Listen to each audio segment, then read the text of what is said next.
Night settles gently over the River Thames.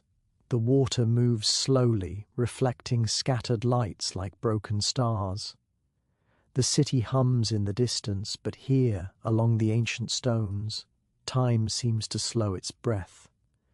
Rising from the riverbank stands the Tower of London, quiet, unmoving, and endlessly patient.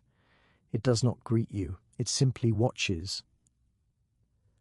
For nearly 1,000 years, these stones have remained where they are, observing. Generations pass like drifting shadows.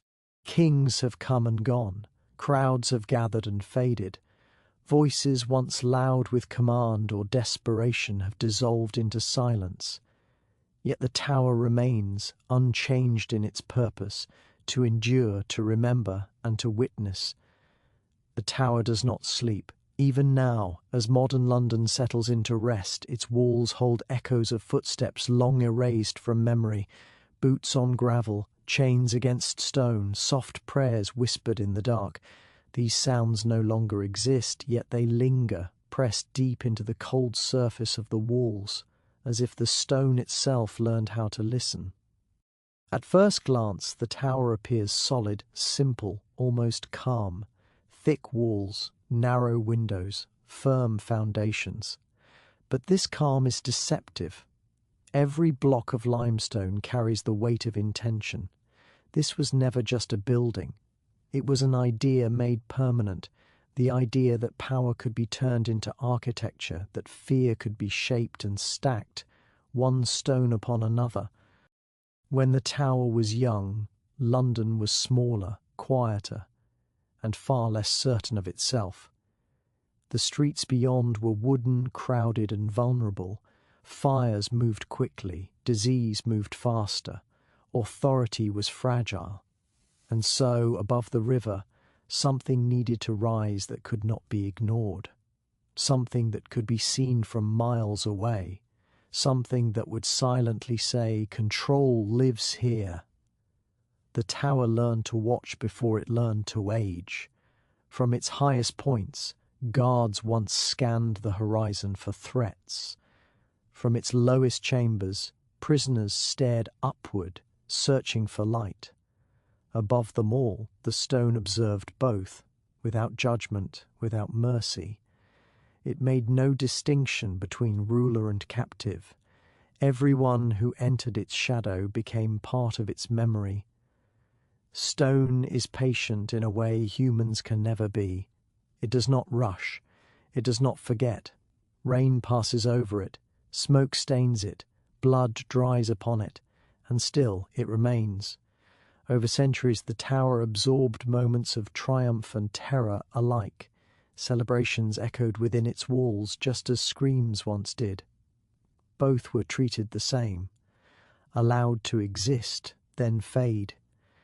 There is a strange comfort in this patience. The tower does not chase you. It does not demand attention. It simply stands, reminding the world that everything, no matter how powerful, eventually becomes quiet. Empires shrink, crowns tarnish. Names once feared become lines in books. The stone stays. Those who first approached the tower often felt its presence before they understood it.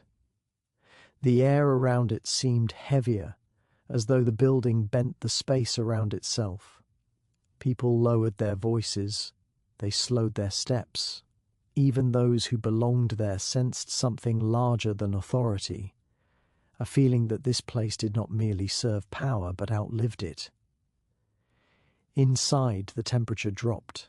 Light narrowed, sound softened. The tower absorbed movement and reduced it to echoes. Time behaved differently within these walls. Days stretched, nights pressed close. For some, hours dragged endlessly. For others, life ended quickly. The stone recorded both with equal stillness. What makes the tower unsettling is not what it shows, but what it withholds. It offers no explanations. It does not confess. It does not defend itself. It simply exists, layered with meaning that must be felt rather than spoken. You do not need to know the names of those who passed through to understand that something permanent happened here. Standing near the tower at night, one can feel an odd sense of being observed. Not in fear, but in awareness, as though the building is aware of your presence, just as it was aware of countless others before you.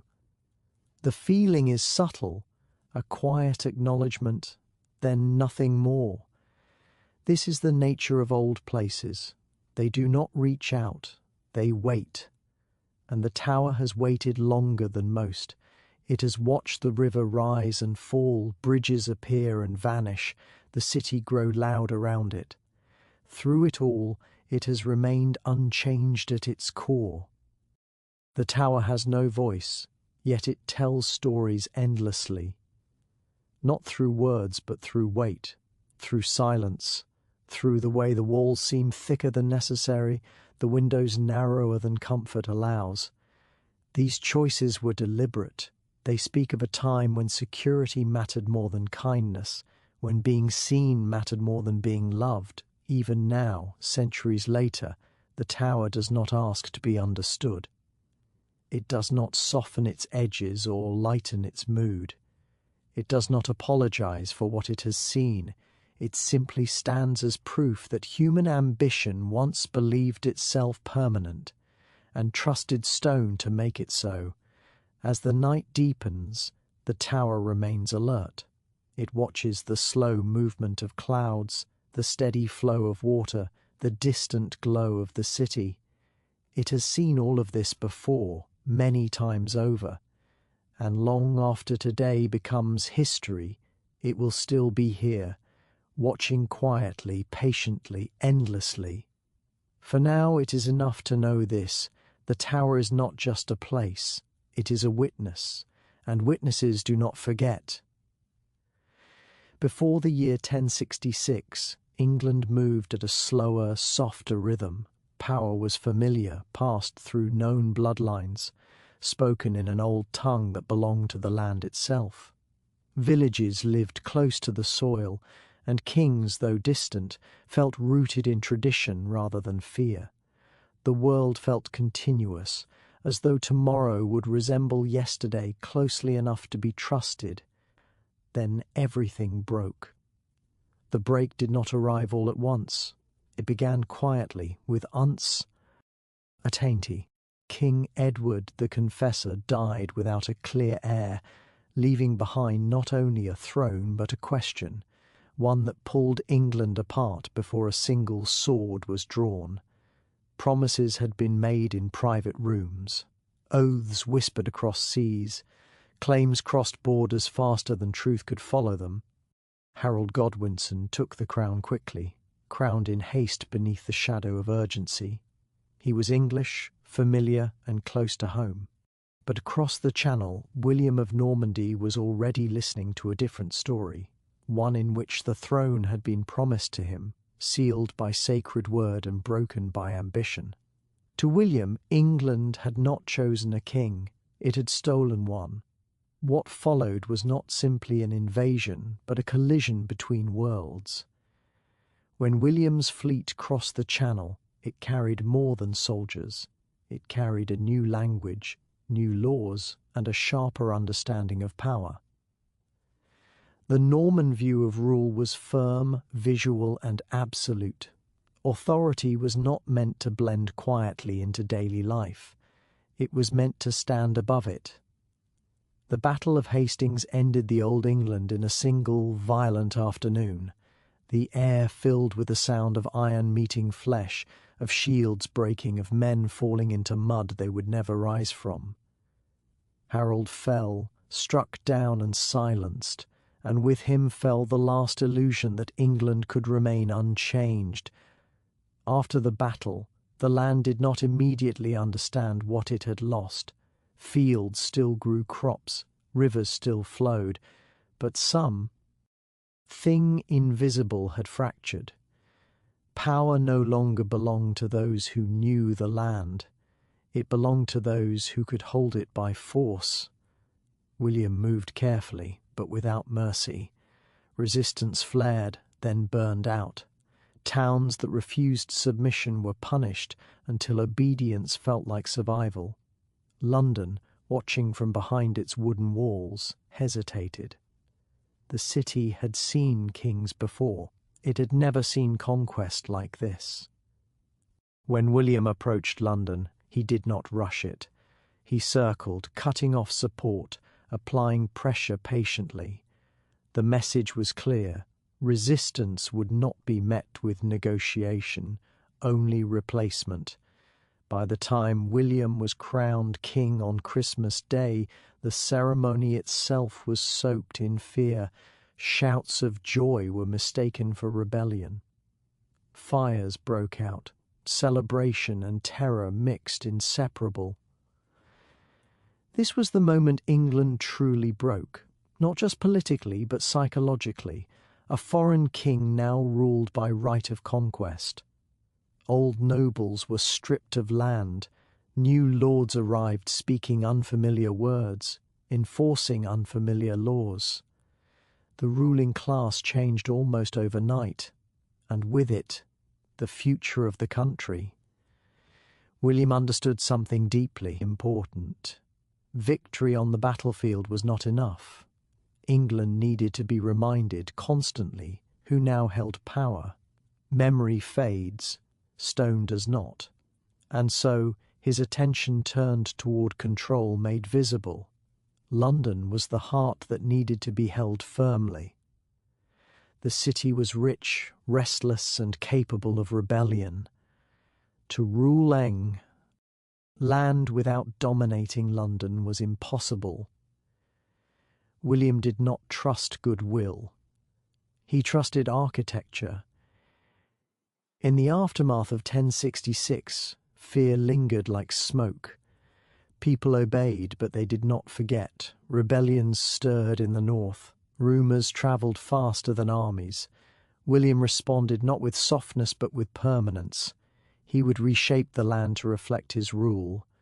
This reshaping was not only physical. Language shifted. French words entered English law. Norman customs replaced Saxon traditions. Even the way power was imagined changed. The king was no longer merely first among nobles. He was distant, elevated, untouchable. The break of 1066 was not loud forever. Its violence passed, but its consequences settled quietly into daily life.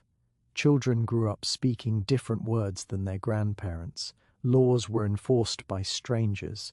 Authority now wore armour and spoke with an accent that reminded people they were conquered. For those who lived through it, the world felt unstable. What had been trusted was gone. What replaced it was strong, cold, and unfamiliar. Safety no longer came from belonging. It came from obedience. William's rule hardened over time. He learned where England resisted and where it bent. He answered defiance with destruction, most brutally in the north, where entire regions were laid waste to prevent future rebellion. The land remembered this cruelty long after the fires burned out. By the time stability returned, it was a different kind of stability. Nay built on fear, order, and surveillance. England did not simply gain a new king, it gained a new understanding of power. The break of 1066 created a wound that stone would later seal, not heal, seal, the kind of seal that holds something down, keeps it contained, visible, and under control. William's answer to England's uncertainty was not trust, it was dominance made permanent. The world after 1066 moved forward, but it never truly rejoined what came before. The past became something distant, something lost, and in its place stood a future shaped by conquest, reinforced by stone, and watched over by structures that would outlast every man who ordered them built.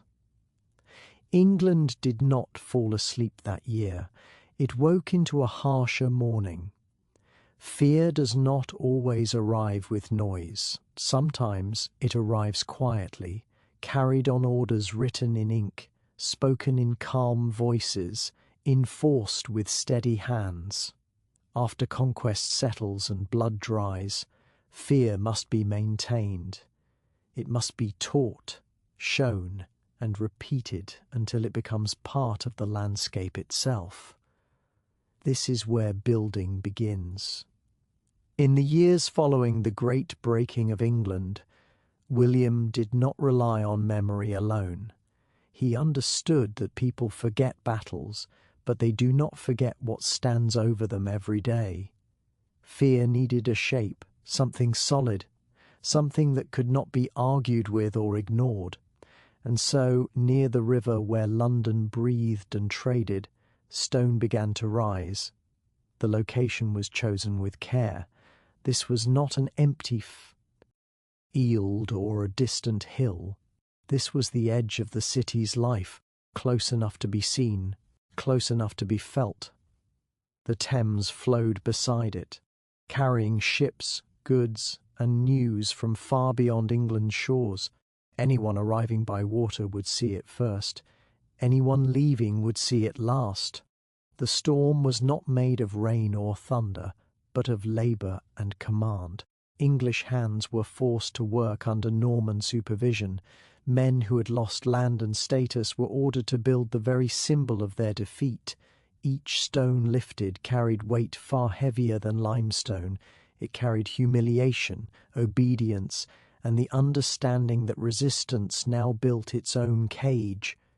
Construction was slow, deliberate, and relentless. Timber scaffolding creaked, blocks scraped into place.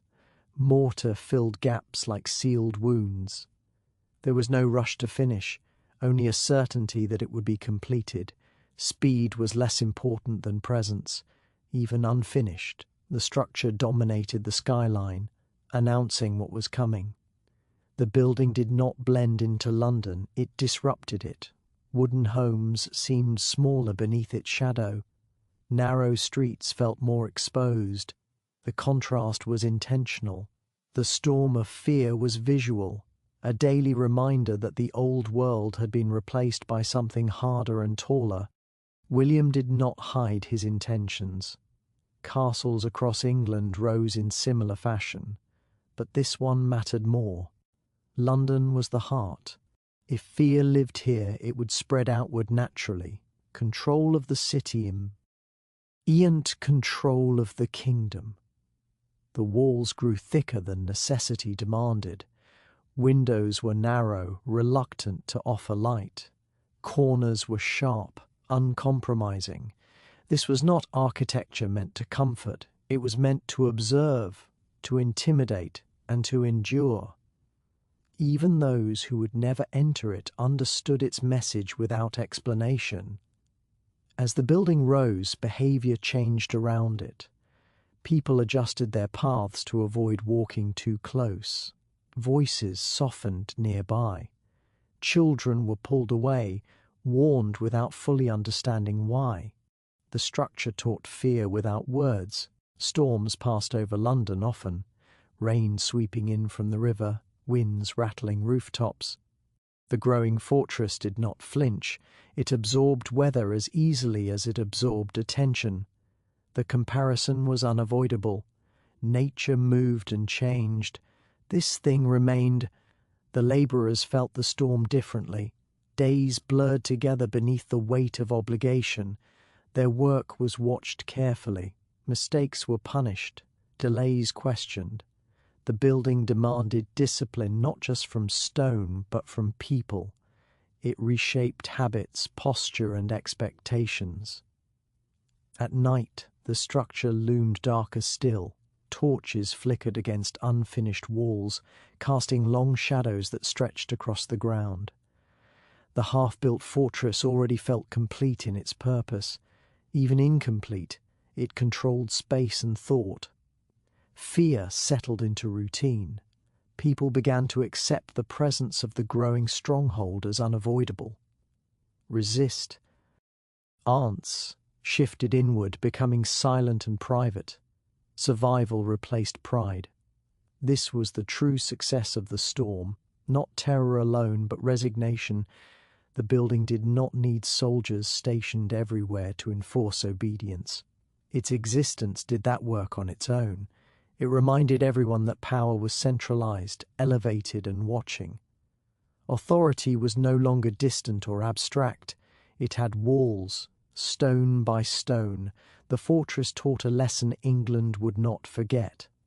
Power no longer needed negotiation. It could be seen, measured, and felt physically. The building was a warning disguised as protection. Those in control understood that fear fades if it is not renewed. The structure renewed it daily. It was there in the morning light, unavoidable. It was there at dusk, heavy and silent. It did not shout, it did not threaten, it simply stood. Over time the storm became familiar. Familiarity did not weaken it, it deepened it. Fear woven into daily life becomes invisible, accepted as normal. The building achieved this quietly, without spectacle. What was being constructed was more than a fortress. It was a boundary between ruler and ruled, between those who commanded and those who obeyed. It defined where power lived and where it did not. The storm of fear did not end when construction paused. It settled permanently into the ground. The city adapted around it, but never absorbed it fully. The structure remained separate, elevated, and apart, a constant reminder of how order had been imposed. In time, people would forget the names of the men who ordered the first stones laid. They would forget the voices that shouted commands. But they would not forget how it felt to see that shape rise against the sky, changing everything without asking permission. Fear, once built, no longer needs rebuilding. It only needs to stand. The storm had taken form. At first it rose quietly, almost without announcement. Where scaffolding once clung to rough stone, something new began to emerge, smoother, brighter, and unmistakably deliberate. The White Tower did not arrive suddenly. It revealed itself slowly, as if allowing the city time to understand what was coming. Its pale stone caught the light differently from anything London had seen before. Against the darker tones of wood, earth, and smoke, it stood apart. Clean lines, sharp edges, a presence that felt planned rather than grown. This was not a structure shaped by generations, it was shaped by intent. The stone itself came from far away, carried across the channel from Normandy. This detail mattered more than most realized. The building was not only foreign in style, but foreign in substance. England was being ruled and now built by something imported. Even the walls spoke with an accent. As the White Tower rose higher, it began to dominate the skyline completely. It did not compete with churches or homes, it overshadowed them. From nearly every approach it could be seen, watching streets, the river, and the sea. Its edges with equal calm. It was impossible to forget it existed, even for a moment. The tower's shape was simple, almost severe. 4 square corners, thick walls, narrow openings cut carefully into the stone. Nothing decorative distracted from its purpose. Beauty, if it existed here at all, came from authority rather than comfort. This was strength made visible. Inside, the atmosphere changed instantly. Sound behaved differently. Voices felt smaller. Footsteps echoed longer than expected, as if the building needed time to accept them. The air was cool and still, holding a faint scent of stone and dampness. Light entered reluctantly, filtered through narrow windows that seemed designed to deny rather than invite. The White Tower was not only a fortress, it was a statement of hierarchy.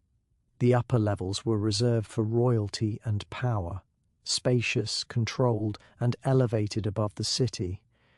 Below, darker chambers waited, thick with shadow and silence. From the beginning, the building understood division. Those who entered learned quickly that the tower did not adapt to people. People adapted to it. Movement slowed, words softened. Even confident men found themselves measured by the space around them. The tower did not threaten, it diminished. The city watched carefully as the final stones were set. London had seen strongholds before, but nothing like this. This was permanence carved into the skyline. The White Tower did not suggest protection for the people below. It suggests containment. Its whiteness was not accidental. Pale stone reflected authority. It caught sunlight and held it, making the tower visible even in poor weather. On grey days it appeared sharper, on bright days almost blinding. It refused to fade into the background. At night, the tower changed character. Shadows deepened around its base. Torchlight climbed its walls unevenly, exaggerating height and thickness. From a distance, it appeared less like a building and more like a presence, something aware of the dark and entirely comfortable within it. The White Tower began to redefine space around it. Streets subtly adjusted, activity shifted outward. People learned where they were allowed to linger and where they were not. The tower did not need fences or signs. Its authority was understood instinctively. For those in power, the building offered reassurance. It was solid, controllable, and loyal. Stone did not question orders. It did not betray secrets. It did not age quickly. The White Tower promised stability in a land still unsettled by conquest. For everyone else, it inspired caution. The tower was not cruel in itself. It did not act. It did not choose. But it enabled cruelty with ease. It provided space for decisions to be enforced quietly, without public spectacle. That, perhaps, was its most unsettling quality. The White Tower also served as a marker of time. People spoke of events as happening before it was finished, or after it stood complete. It divided memory into two eras. Life before the tower felt distant, almost softer. Life after it felt controlled, measured, and watched. Even weather seemed to interact with it differently. Rain streaked its pale walls, leaving dark lines that slowly faded. Frost clung longer to shaded stone. The tower accepted these marks without change, allowing nature to touch it without ever weakening it. The building was not hidden behind ceremony or myth. It was direct, honest in its purpose. This honesty made it more effective. There was no confusion about what it represented. Power lived here, order was enforced here, consequences waited here. As years passed, the White Tower settled fully into the city's identity. It became a reference point, a constant. Children grew up knowing it had always been there. Adults adjusted their expectations around it. Fear, once sharp, softened into awareness.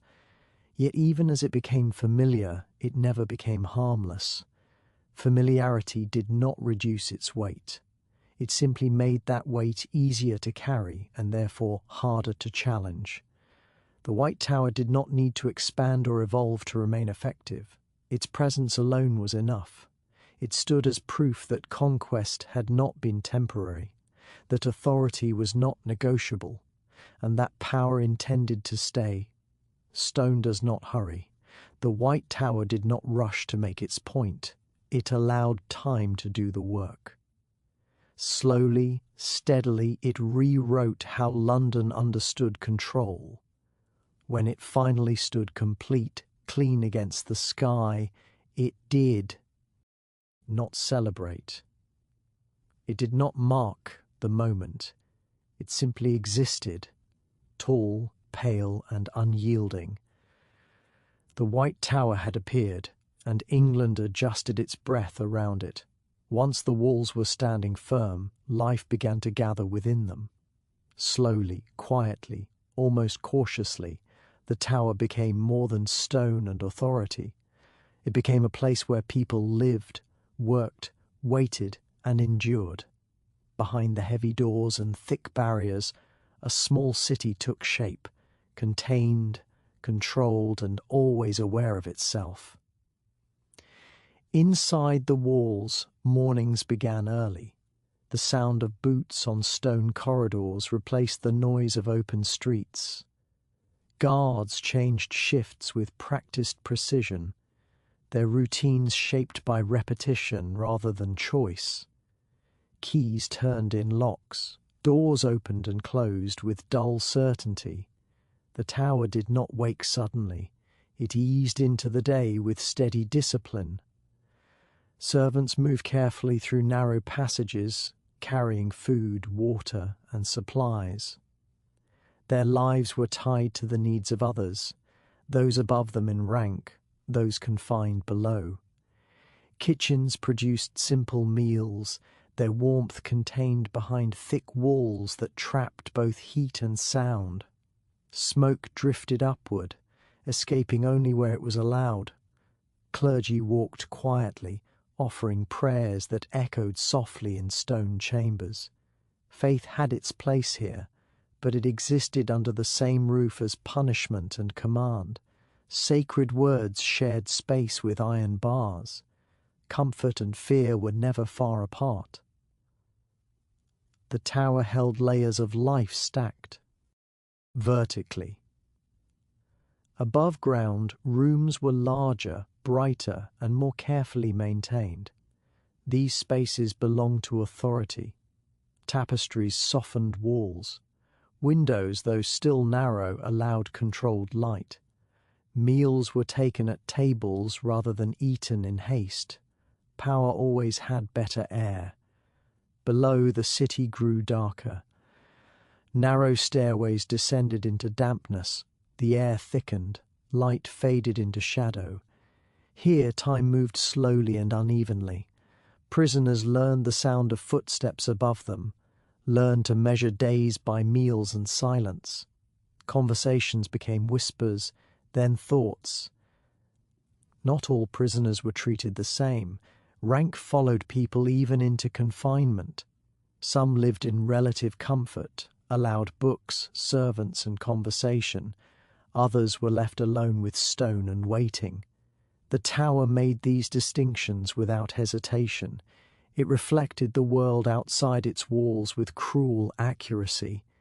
Children lived here too, not as captives, but as part of the community that served the tower. They learned early where they could run and where they could not. They learned which doors were forbidden and which questions should never be asked. Their games echoed briefly before being swallowed by stone. Animals shared the space as well. Horses were kept in controlled areas. Dogs followed guards. Rats moved freely, unafraid of walls that meant nothing to them. Life found its way into every crack, even in a place built to restrict it. Sound was constant but muted, metal against metal. Footsteps, murmured orders, occasional cries quickly absorbed by thick walls. Silence here was not empty. It was layered, carrying traces of everything it had replaced. From the outside, the tower looked sealed and distant. From within, it felt crowded. Space was carefully assigned, movement was regulated, nothing happened without permission. The city inside the walls existed entirely at the mercy of routine. The rhythm of the tower was unlike London beyond it. There were no markets buzzing with voices, no sudden gatherings. Everything followed order. Predictability replaced freedom. For some, this was comforting. For others, unbearable. Those who lived inside learned to read the tower's moods. Certain days felt heavier. Certain corridors felt colder. Weather changed how sound travelled, how shadows stretched, how patience wore thin. The building influenced emotion as much as it controlled movement. Meals were moments of brief normalcy. Bread passed from hand to hand, bowls were shared. Conversation, when allowed, stayed quiet and cautious. Even laughter felt risky, as though joy itself needed approval. The walls shaped behaviour subtly. People stood straighter, they spoke slower, they listened more than they talked. The tower trained its inhabitants without instruction. It rewarded compliance with routine and punished deviation with attention. Time inside the walls did not follow seasons clearly. Days blurred together. Events outside mattered less. News arrived filtered and laid. The tower became its own world, sealed off from change. For guards, duty became identity. Their lives were defined by watchfulness. They knew every corner, every stair, every sound that did not belong. Familiarity bred not comfort, but vigilance. The tower trusted no one completely, not even those who served it. For prisoners, hope shifted shape. Some waited for release, some waited for judgment, some waited without knowing what they waited for. The tower offered no reassurance. It simply provided space to wait. Despite its purpose, life continued. Births happened quietly. Illness passed through unseen. Death occurred without ceremony. The tower absorbed these moments without reaction. It had no memory of individuals, only accumulation. The city within the walls did not grow outward. It turned inward. People adapted to limits rather than challenging them. Creativity expressed itself in small ways. Carved marks, whispered stories, routines repeated with care. At night, the tower settled into deeper stillness. Torches dimmed. Guards moved slower. The building seemed to listen more closely. Dreams inside these walls were shaped by stone, heavy and enclosed. This inner city existed to support power, to enforce it, and to survive alongside it. No one forgot where they were. No one forgot who controlled the space. The walls reminded them constantly.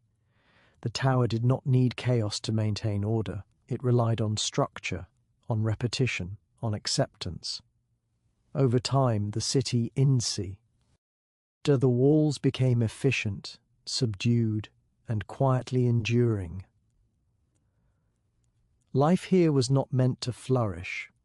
It was meant to function.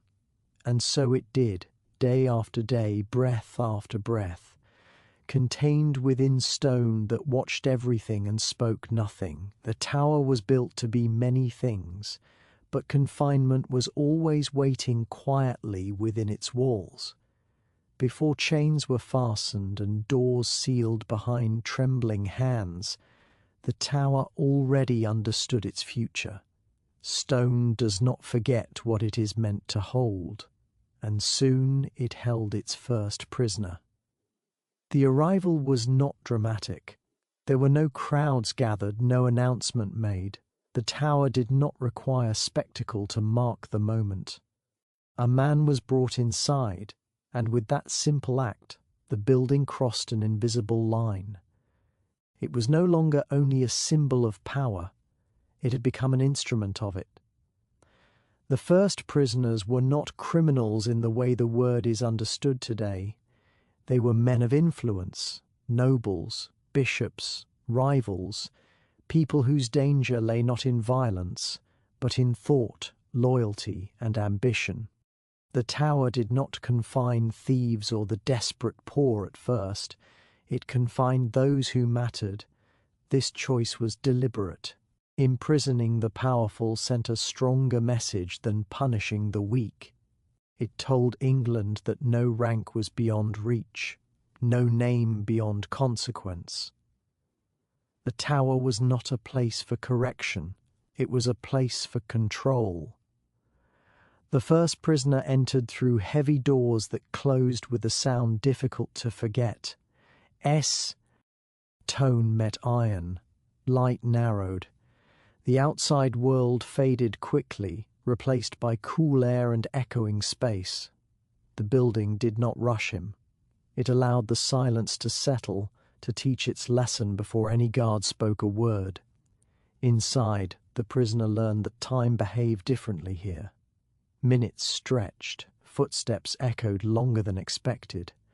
The walls felt closer than they appeared. The tower did not threaten him directly. It did not need to. The weight of the space did the work quietly. Unlike later captives, early prisoners were often allowed comforts. Some had servants, some received food brought from outside. Some were permitted to write letters, to read, to pray.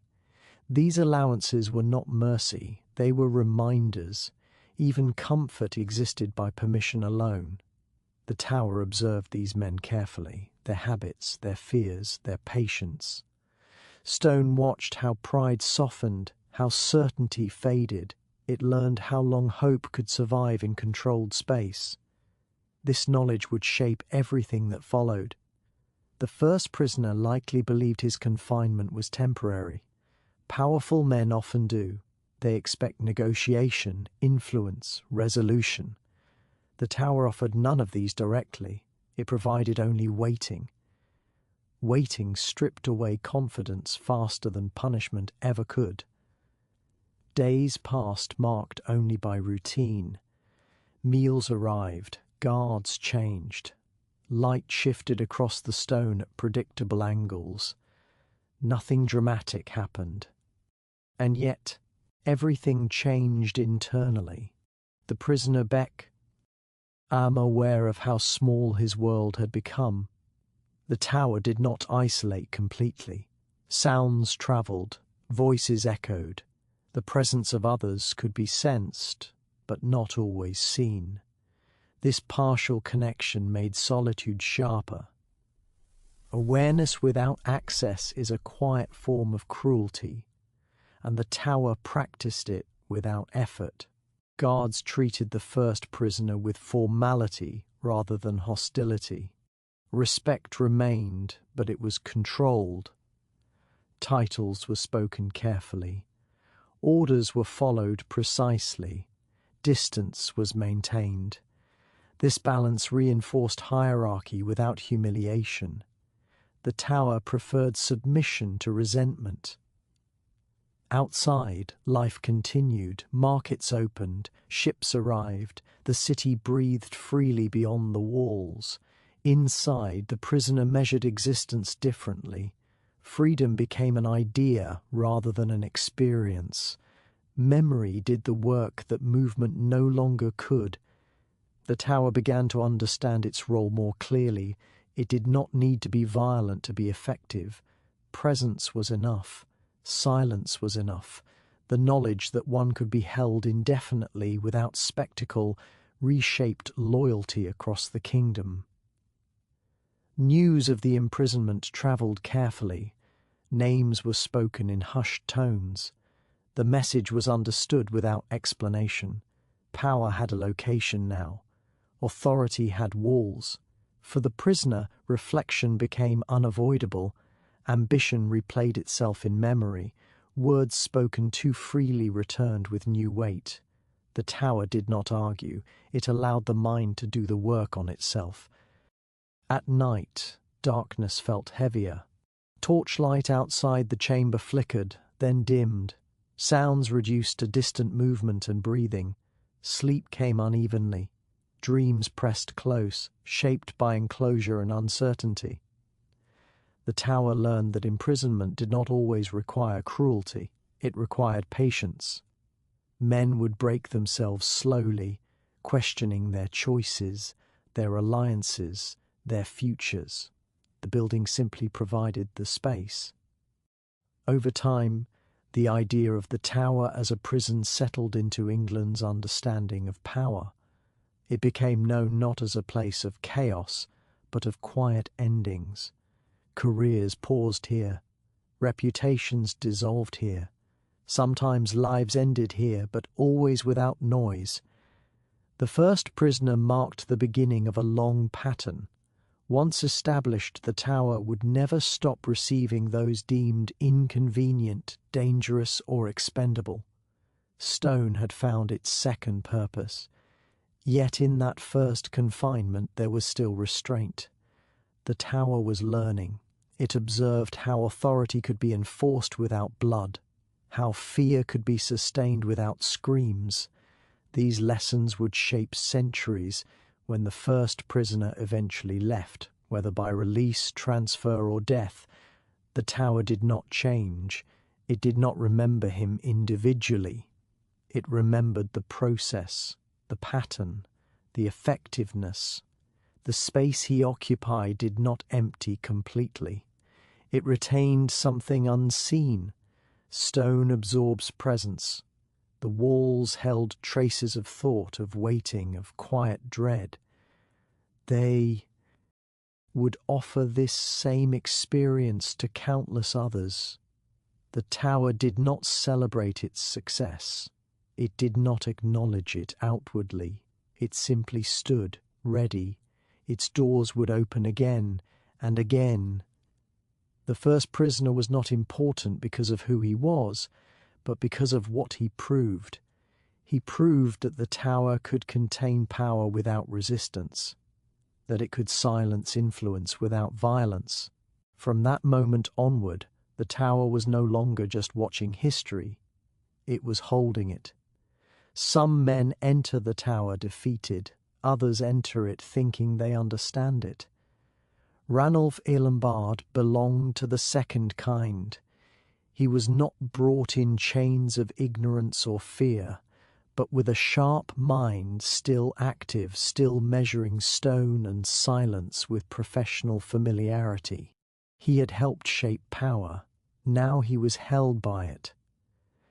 Ranulph was no ordinary prisoner. He was a bishop, a royal administrator, and a man deeply entangled in the machinery of Norman rule. He understood walls, systems, and authority. He had helped enforce the very order that now confined him. The tower did not intimidate him easily, because much of what surrounded him felt familiar. His imprisonment was political, not moral. Accusations of corruption followed him like a shadow, but beneath them lay something more dangerous.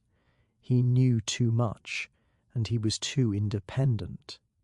In a world that demanded loyalty without question, knowledge itself could become a threat.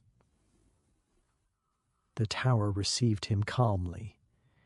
His cell was not the darkest or most evere. He was given space, light, and the limited dignity reserved for men of rank. To the tower this was routine. To Ranulph it was an opportunity. He observed everything, the rhythm of guards, the sound of keys, the way ropes were stored, the strength of fixtures embedded into stone. Where others waited, Ranulph calculated. Where others surrendered to routine, he studied it. Days passed quietly. Meals arrived, conversations were allowed, wine was even permitted, a detail that spoke of privilege but also of oversight. The tower did not yet understand that comfort could be as dangerous as cruelty. Ranulph appeared compliant. He complained little, he followed rules, he spoke politely to guards, listened carefully, and waited. The tower had seen this behavior before and learned to trust it. Silence was mistaken for submission. But patience does not always signal defeat. Sometimes it signals preparation. The escape did not begin with movement, but with permission.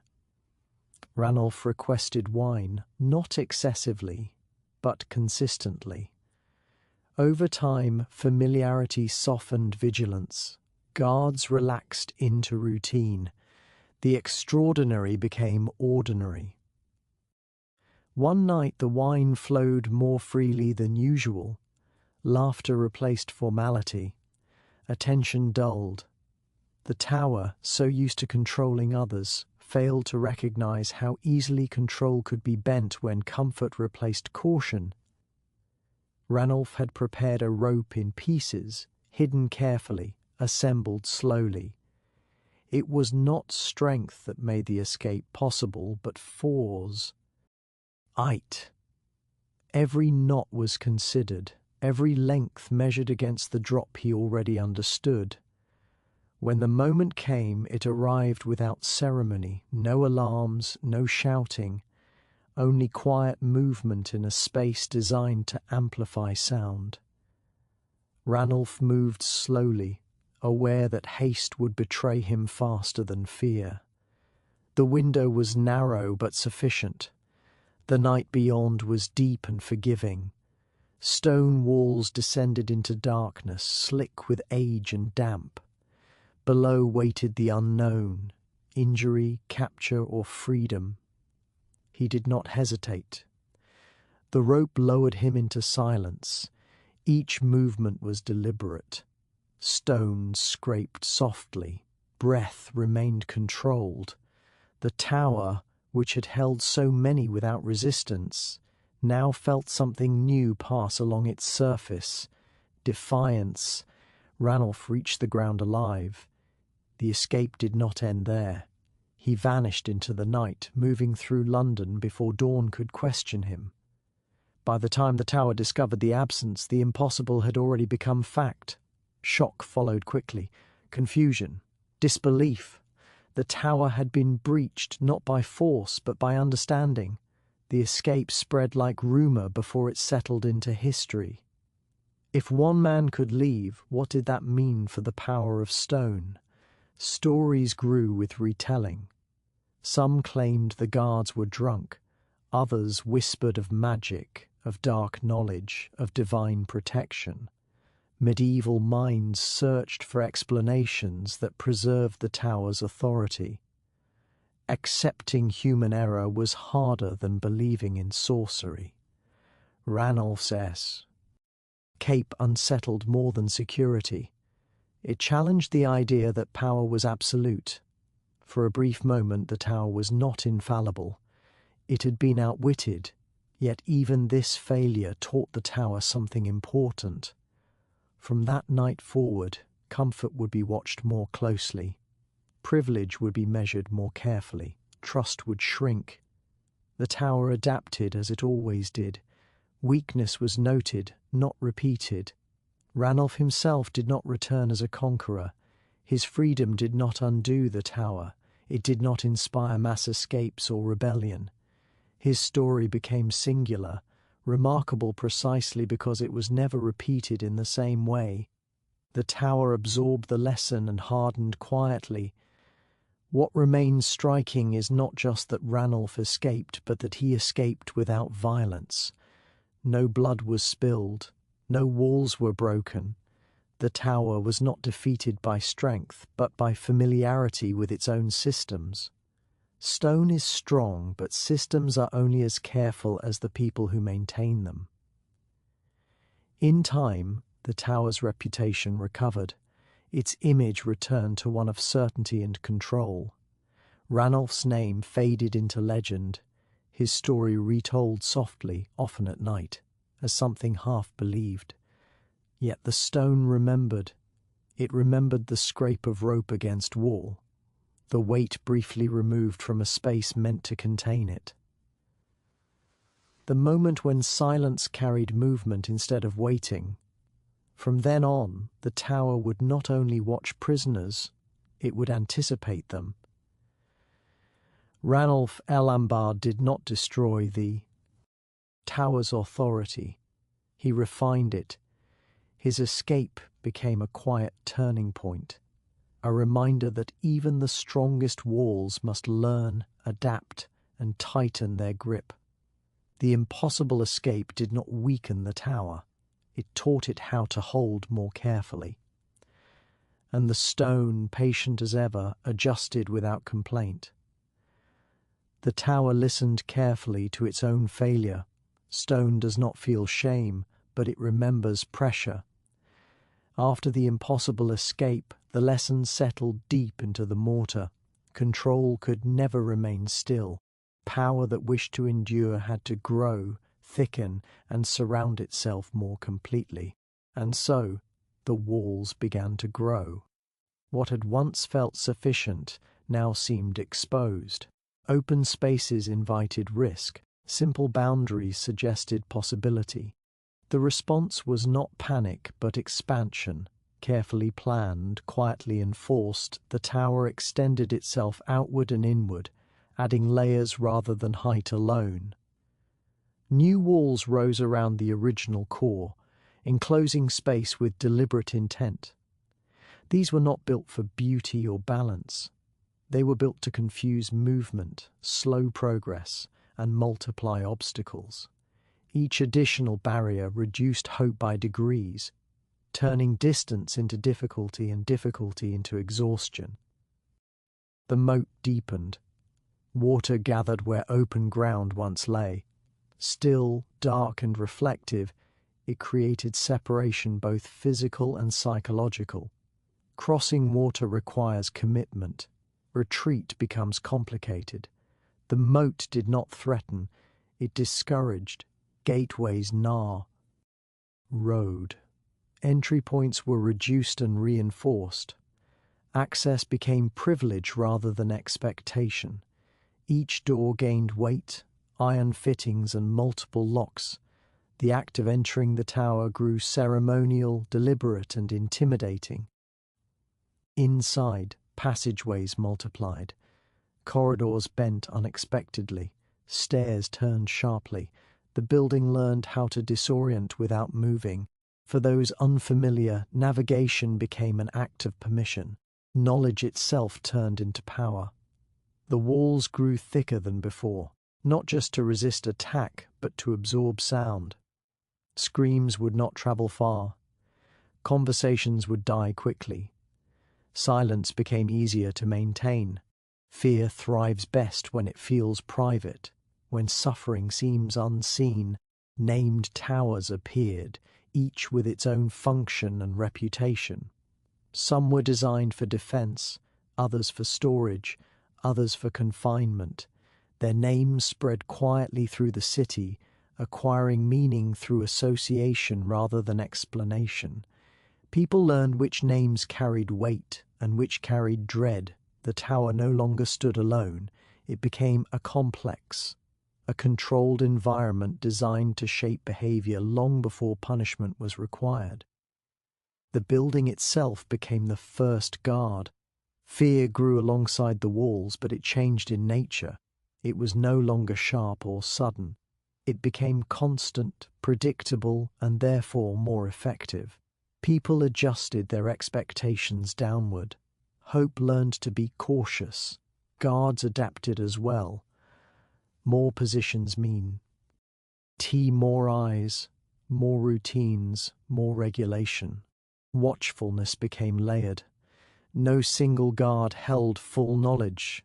Responsibility dispersed, making failure less likely and blame harder to assign. From the city, the tower now appeared broader, heavier, more entrenched. Its footprint expanded, claiming land and attention alike. It no longer simply dominated the skyline. It occupied space decisively, refusing to be overlooked. The river reflected this change. Where once the tower's outline seemed singular, it now appeared complex and segmented. From the water it looked less like a building and more like a system, ordered, deliberate, and final. Fear responded to this complexity instinctively. The more difficult something is to understand, the harder it becomes to challenge. The tower's expanding design resisted simplicity. No single wall could be breached to claim victory. There was always another barrier waiting. Prisoners felt the change most clearly. Transfers between chambers took longer. Sounds of movement echoed unpredictably. Familiarity disappeared. Orientation was lost easily. Isolation deepened, not by distance but by confusion. The tower did not need to increase cruelty to increase fear. It relied on environment, on uncertainty, on the knowledge that escape, once imaginable, now felt distant and improbable. Stories adjusted accordingly. Where Ranulph's escape once sparked whispers of possibility, new tales emphasized caution. The tower was no longer spoken of as a single place, but as many spaces layered together. Losing one's way became as frightening as confinement itself. Outside, London continued to grow, but always with awareness of the tower's expanding presence. Streets curved around it. Activity avoided its immediate shadow. The building influenced the city's shape without negotiation. Children learned new warnings, not just about doors, but about paths, not just about punishment, but about disappearance. Fear became spatial, tied to locations rather than actions alone. The tower refined its purpose quietly. It was no longer just a response to rebellion. It became preventative. The idea of resistance weakened before it could take shape. Architecture replaced argument. Even those loyal to the crown felt the shift. Proximity to the tower offered security, but also scrutiny. Power concentrated here, but so did consequence. The walls reminded everyone that favor could change quickly. Stone absorbed rain, soot, and time as it always had. But now it also absorbed intent more densely packed than before. Each addition reinforced the idea that authority did not rest on a single decision, but on continuous presence. The tower's growth was not rushed. It unfolded over years, allowing fear to settle naturally. Sudden terror fades. Slow transformation reshapes expectation permanently. By the time the new walls felt complete, people had already adapted. They spoke differently. They planned differently. They imagined limits before testing them. Tower did not need to announce its success. The wall stood not as a reaction to one man's escape, but as a declaration that such moments would not be repeated easily. The tower had learned, and learning made it more dangerous. Fear, once built into stone, does not require reminders. It lives in proportion, thickness, and distance. It lives in how far one must walk to reach freedom, and how many turns exist along the way. The tower expanded its body, and in doing so expanded its influence. It no longer needed legend to sustain its reputation. Its form spoke clearly enough. As the walls grew, fear did not shout. It settled, and once settled, it became part of the ground itself. There are some fears that cannot be seen, only felt. The tower had already learned to build these fears through stone, iron, and distance. But behind the thick walls, a different presence began to stir, one that was less architectural, less deliberate, and far more primal. This was the beast. Not a single creature, not a solitary shadow, but the living, breathing embodiment of what lurks when power and confinement meet in silence. The first signs were subtle. Guards reported strange noises echoing through the corridors at times when no prisoner had been moved. A scratching, a low growl, a metallic clink that could not be explained. Each report was dismissed at first as exaggeration, as imagination, but patterns began to emerge. The tower, once predictable in its fear, now held an unpredictable prisoners were the first to understand. Cells that had once offered minimal comfort now felt alive in a threatening way. Darkness grew teeth. Shadows shifted even when candles were steady. A solitary scream seemed to summon its twin in the next corridor. Sleep became difficult, not because of direct cruelty, but because the tower had learned a new lesson. Confinement alone was not enough. Fear had to be animated. The guards, too, became wary. They spoke quietly among themselves of glimpses, a shadow moving too fast, eyes reflecting in stone where there should be none, a sense of being watched even in solitude. The idea of a beast spread without ever naming its shape. People began to speak in half-formed words, warning each other not to provoke what they did not see. And yet, the beast was not always cruel. Sometimes it merely observed. It lingered in doorways, paused behind stairwells, slithered through the empty passages. Its presence alone reminded everyone of the tower's dominance. In many ways, it was more effective than any iron bar or chain. The threat of unknown horror weighs heavier than visible punishment. Stories began to circulate among prisoners. Some said it was a wolf, grown monstrous from hunger and darkness. Others whispered of a man transformed by despair and rage, lurking beyond the walls, exacting vengeance silently. Every story carried a warning, a lesson in humility and obedience. Even those who had escaped the tower carried tales of shadows moving, where no shadow should be, of whispers that seemed to rise from the stone itself. In the kitchens, servants spoke of missing animals, cats, rats, even dogs that had strayed too close to the tower's outer walls. Some swore they saw them emerge, larger than nature intended, moving with unnatural silence, eyes glinting with a knowledge beyond instinct. The line between animal and architecture blurred. The walls themselves seemed to breed the terror, feeding it through echoes and confinement. Even the city beyond the tower felt the beast's influence. Traders avoided certain streets after dusk, whispers of strange howls and glimpses of shadow discouraging casual passage. Children were warned not to play near the outer gates, as if the tower exhaled the beast into the night. It became a subtle, pervasive authority, more enduring than guards or walls because it could not be challenged, only endured. Prisoners noticed another change, the beast learned. It responded to noise, to hesitation, to fear. Those who were frantic drew its attention more quickly. Those who were quiet, calm, or resigned were often left alone. The tower had created a predator attuned not just to bodies but to the mind. The architecture itself became an accomplice. Narrow hallways funneled the unprepared, doorways framed sight lines that encouraged misstep, and staircases twisted in ways that made orientation impossible. The beast did not need to move far. It waited where the design amplified its reach.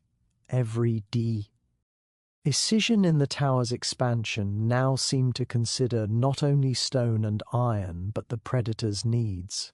Some nights the guards would swear they felt the creature brush past them in corridors where no one was stationed. The sensation was almost human, a whisper of presence, a knowing glance from the dark. Fear had acquired a shape, and the tower had nurtured it. Both protector and tormentor, prisoners quickly understood that fear alone was not enough. Uncertainty was the key. The beast thrived on hesitation, on indecision. A misstep, a pause, or even a whispered question could summon its attention. Silence became survival. Observation became instinct. And even then, survival offered no guarantee. Stories of the beast reached even the high corridors of power. Nobles and officials spoke of the tower with a cautious reverence. They did not name the creature, and they rarely questioned it. Some believed it was merely rumor, others that it was punishment incarnate, but all agreed that its presence demanded compliance, and perhaps admiration, for the ingenuity of fear. Over time, the beast became a legend inside the walls. It was said to patrol where no guard could be present, to sense unrest before it erupted, to remind prisoners that the tower's control extended beyond locks and chains. Where the walls had taught obedience, the beast taught respect, or at least careful vigilance. And so life within the tower grew quieter in unexpected ways. Fear settled deeper into the bone of those inside. Prisoners learned to move with care, guards learned to listen with attention, and the city beyond learned to respect the invisible boundary the tower had drawn, not with edict, but with presence. The tower had evolved. Its walls had thickened, its corridors had multiplied, and now it possessed a living shadow, a beast behind the walls that no one could fully see, but everyone could feel. It did not need to act constantly, only to exist.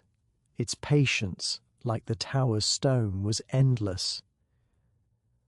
The beast's influence was subtle yet absolute. It existed at the edges of vision, in the spaces between thought, in the quiet hesitation before movement. It was proof that fear, carefully nurtured, could be more powerful than iron, more enduring than punishment, and far more haunting than any human hand. Within the tower one could survive imprisonment, endure walls, resist chains.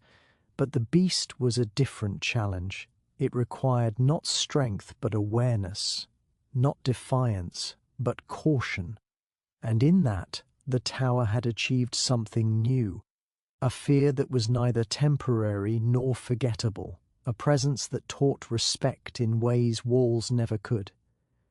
Here, behind these walls, the tower's power had grown complete, not just in stone or strategy, but in shadow, patience, and the eternal whisper of something that should not be disturbed.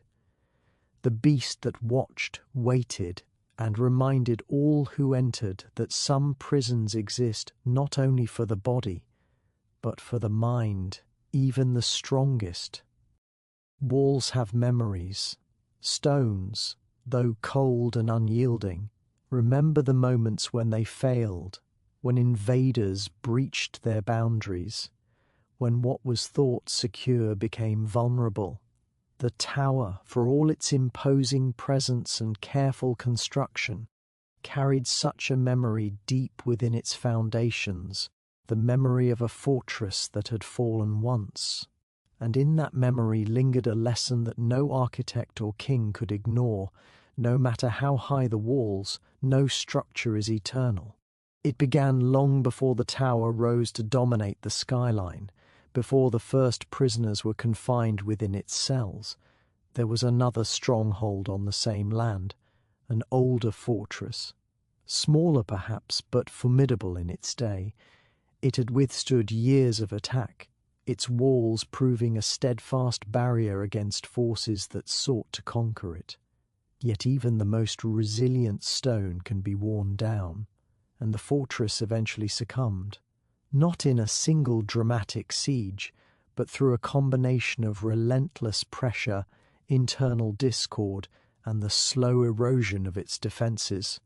The story was whispered among builders and soldiers, passed down in careful tones as though speaking too loudly might summon the past into the present.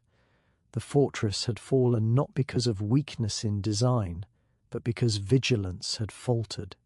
Gates were left open too long, towers left unmanned, and trust misplaced. Within those mistakes, the tower's architects found a lesson. Fear and control must be continuous, unbroken and adaptable. One lapse could undo centuries of planning. The fallen fortress also carried its ghosts. Legends spoke of defenders who had fought to the last breath, of civilians caught in walls meant to protect them, of treasures lost and ambitions destroyed. Their names were unrecorded in official chronicles, yet the tower's walls seemed to echo their unheeded warnings. The memory of that collapse became both a cautionary tale and a hidden blueprint, a reminder that strength alone does not secure a fortress, and that walls, no matter how thick, must be paired with unyielding strategy and constant observation. When the tower's construction began, its creators were obsessed with permanence. Every stone was measured, every corner reinforced, every corridor calculated. But the ghosts of the old fortress haunted them.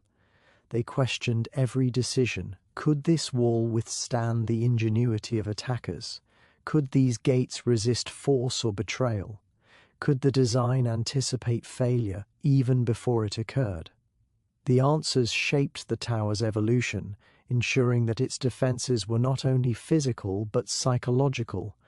The memory of a fortress that fell once also seeped into the lives of those who would one day dwell within the tower. Guards were trained not just to enforce order, but to anticipate cunning.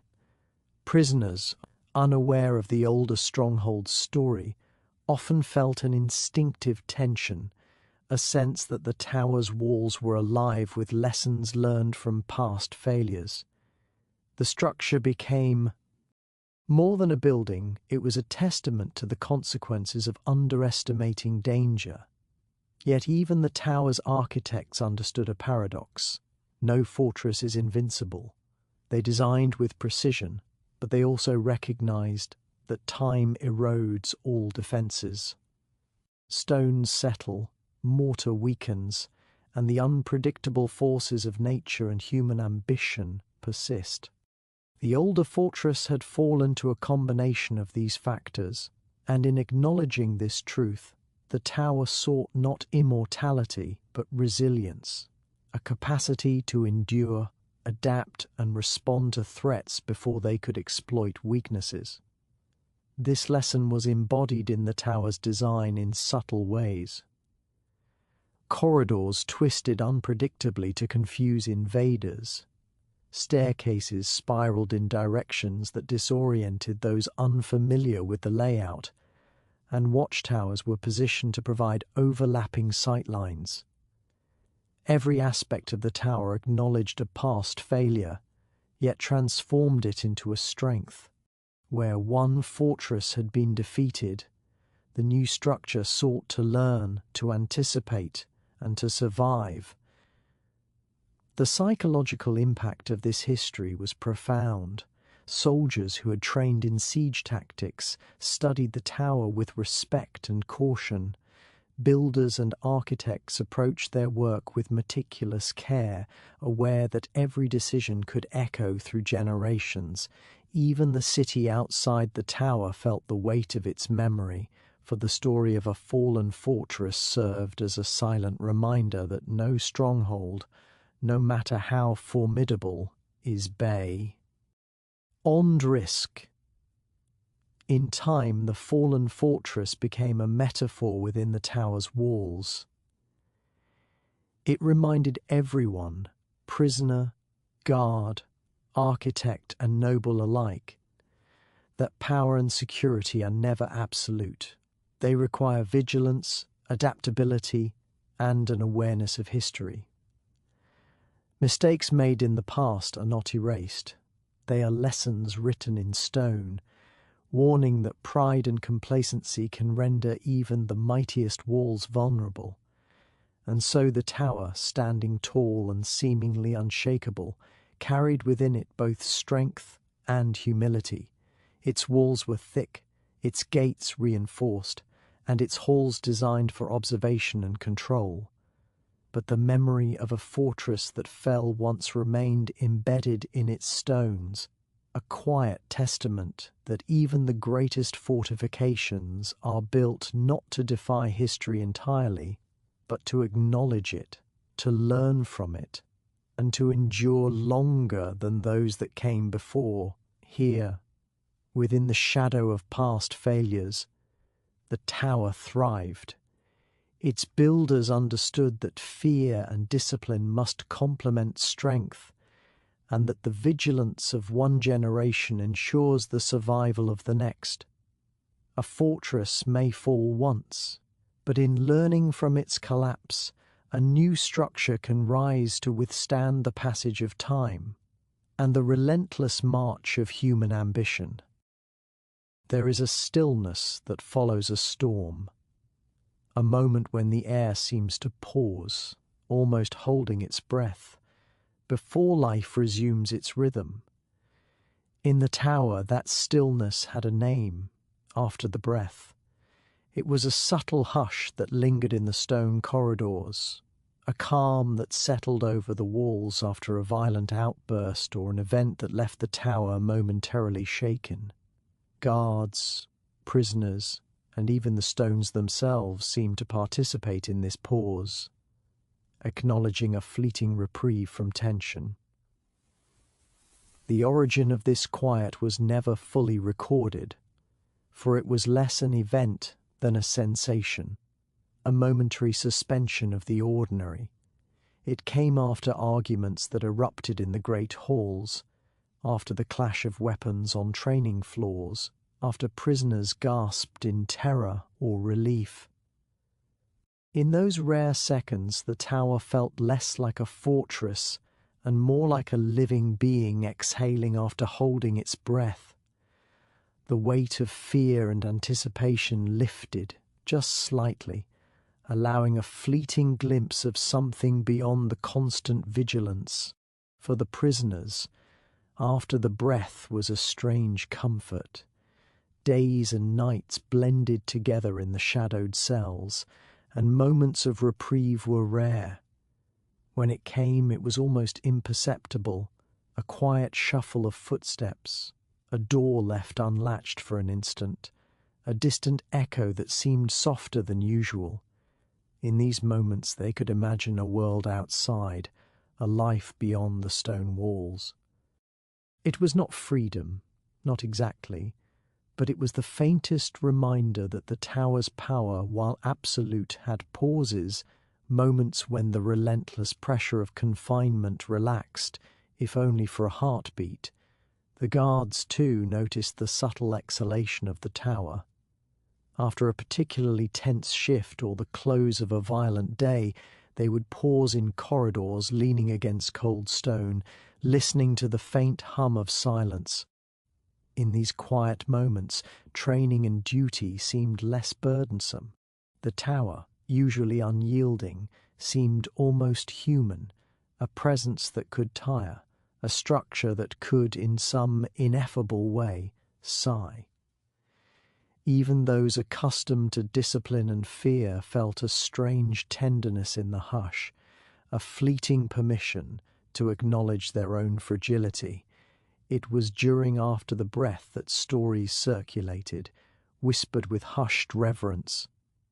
The tower itself, the people said, was aware of the world beyond its walls. When it held its breath, it listened. When it exhaled, it let go of tension and allowed life to move in small, subtle ways. A candle flickered without being disturbed by a draught. A bird outside settled on a distant battlement, and the faint scent of the river drifted through tiny cracks in the stone. Even in its silence, the tower continued to exert influence, shaping the rhythms of life within its reach. Scholars who later wrote about the tower described these moments in abstract terms, a pause in energy, a lapse in the intensity of fear, but those who lived it understood something more. After the breath was not merely absence of action, it was presence of reflection. In those quiet seconds, the air seemed to thicken with memory, with echoes of past events, of prisoners who had walked the halls long ago, of arguments and alliances that had shaped the tower's history. The stillness carried the weight of all that had come before, a calm that reminded everyone of their place within a much larger story. For those confined to the deepest cells where light scarcely penetrated and the hours dragged endlessly after the breath could feel like a gentle reassurance from the tower itself. The air for just a moment softened, the stone seemed less hostile, and in that softness there was a reminder that the tower, for all its intimidation, also contained balance. Even a fortress designed to enforce fear and obedience recognized the necessity of pause, of space between one heart-pounding moment and the next. The phenomenon was subtle, yet it affected behavior in quiet ways. Guards became slightly less rigid, speaking in softer tones. Prisoners found themselves able to breathe a little deeper, to shift their thoughts from survival to memory or imagination. Even the city outside, though unaware of the precise sensation, felt the ripple of calm. Trade and conversation, normally tense under the shadow of the tower, seemed momentarily unhurried, as if the exhalation of the fortress eased the tension beyond its walls. It is impossible to quantify after the breath. It left no mark in ledgers, no carved relief on walls. It existed between seconds, in the delicate balance of sound and silence, of fear and relief. And yet those who experienced it carried it with them long after they left the tower's shadow. A whisper of that calm could be remembered on a stormy night, a fleeting sense of relief felt when confronted with pressure or confinement elsewhere. The memory of the tower exhaling became a metaphor for endurance, for the small, precious moments of reprieve that allow life to continue, even in the harshest circumstances. In the tower, life was measured in tension, in vigilance, in careful observation. But after the breath reminded everyone, stone, guard and prisoner alike, that even the most rigid structure permits moments of pause. It offered a fleeting glimpse of serenity in a world dominated by control and fear.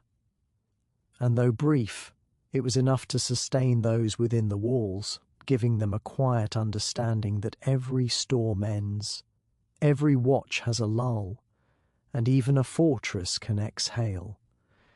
The air over England in the late 15th century carried a tension that seemed heavier than the clouds themselves. The Wars of the Roses were not just battles fought on open fields, they were battles that crept into the stone walls of castles, whispered through corridors, and seeped into the hearts of men and women alike. Inside the Tower of London, the consequences of this dynastic struggle were keenly felt. It was as a place where allegiance and suspicion walked hand in hand, and every visitor, prisoner or guard carried the weight of political uncertainty. The conflict was a tangled weave of family, ambition and rivalry, where the houses of Lancaster and York fought for a throne that belonged to the realm. Red roses and white roses became symbols not only of banners but of bloodlines, rivalries that could not be ignored. For the Tower, these wars were both a stage and a sanctuary. A stage because the prisoners it housed often bore the titles and names tied to the conflict, and a sanctuary because the fortress offered protection for those who could afford its walls, or cruel confinement for those who could not. Inside the tower, fear was a constant companion. Nobles accused of treason were brought through the gates under heavy guard, each arrival stirring anxiety among the keepers and other occupants. They were reminders that no one, not even those with high birth, was safe from the shifting tides of allegiance. Whispers travelled faster than footsteps. A rumour of betrayal could turn a feast into suspicion, a hallway into a maze of wary glances. The tower, already a place of power and vigilance, became an echo chamber for the paranoia and strategy that defined these wars. Prisoners came and went, many never to return to their homes. Among them were figures who would later become legends, princes, dukes, and queens whose fates were intertwined with the rise and fall of kings. Their power Essence reminded everyone that the tower was not just stone and mortar, but a witness to history in motion. The walls seemed to absorb the sorrow, the plotting, the whispered prayers, becoming almost sentient in their understanding of human ambition. Even the guards, accustomed to routine and discipline, felt the peculiar gravity of these times, knowing that the next arrival or execution might change the course of history itself. Yet life inside the tower persisted, almost in defiance of the wars raging outside. Daily routines, meals, patrols, maintenance, carried on as if the fortress itself refused to acknowledge the chaos beyond its gates. And still, the conflict was impossible to ignore. Letters and decrees arrived with haste, sometimes demanding the release of one prisoner, the arrest of another. Alliances shifted overnight, bringing new occupants and new tensions. The tower, built to last centuries, was forced to adapt to a world in which loyalty was never guaranteed, and survival depended on understanding the ever-changing landscape of power. The Wars of the Roses were also battles of appearance and influence. Outside the tower, nobles displayed loyalty through banners, marriages, and ceremonies. Inside, the same wars played out in subtler ways, a favour granted or denied, a guard reassigned, a prisoner treated slightly better or worse than another. In these nuances, the tower became a microcosm of England itself, reflecting both the brutality and the subtlety of the times. Every action carried weight. Every choice could have consequences that echoed beyond the fortress walls. Among the most chilling aspects of this era were the disappearances, the quiet removals of those deemed inconvenient. Sometimes no announcement was made, no trial held.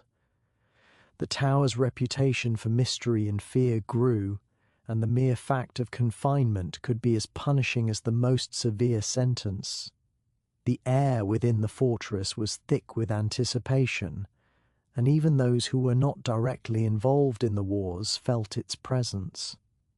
It influenced conversations, attitudes, and the rhythm of life in subtle, insidious ways. Yet even amid the fear and strategy, the tower remained a place of human resilience.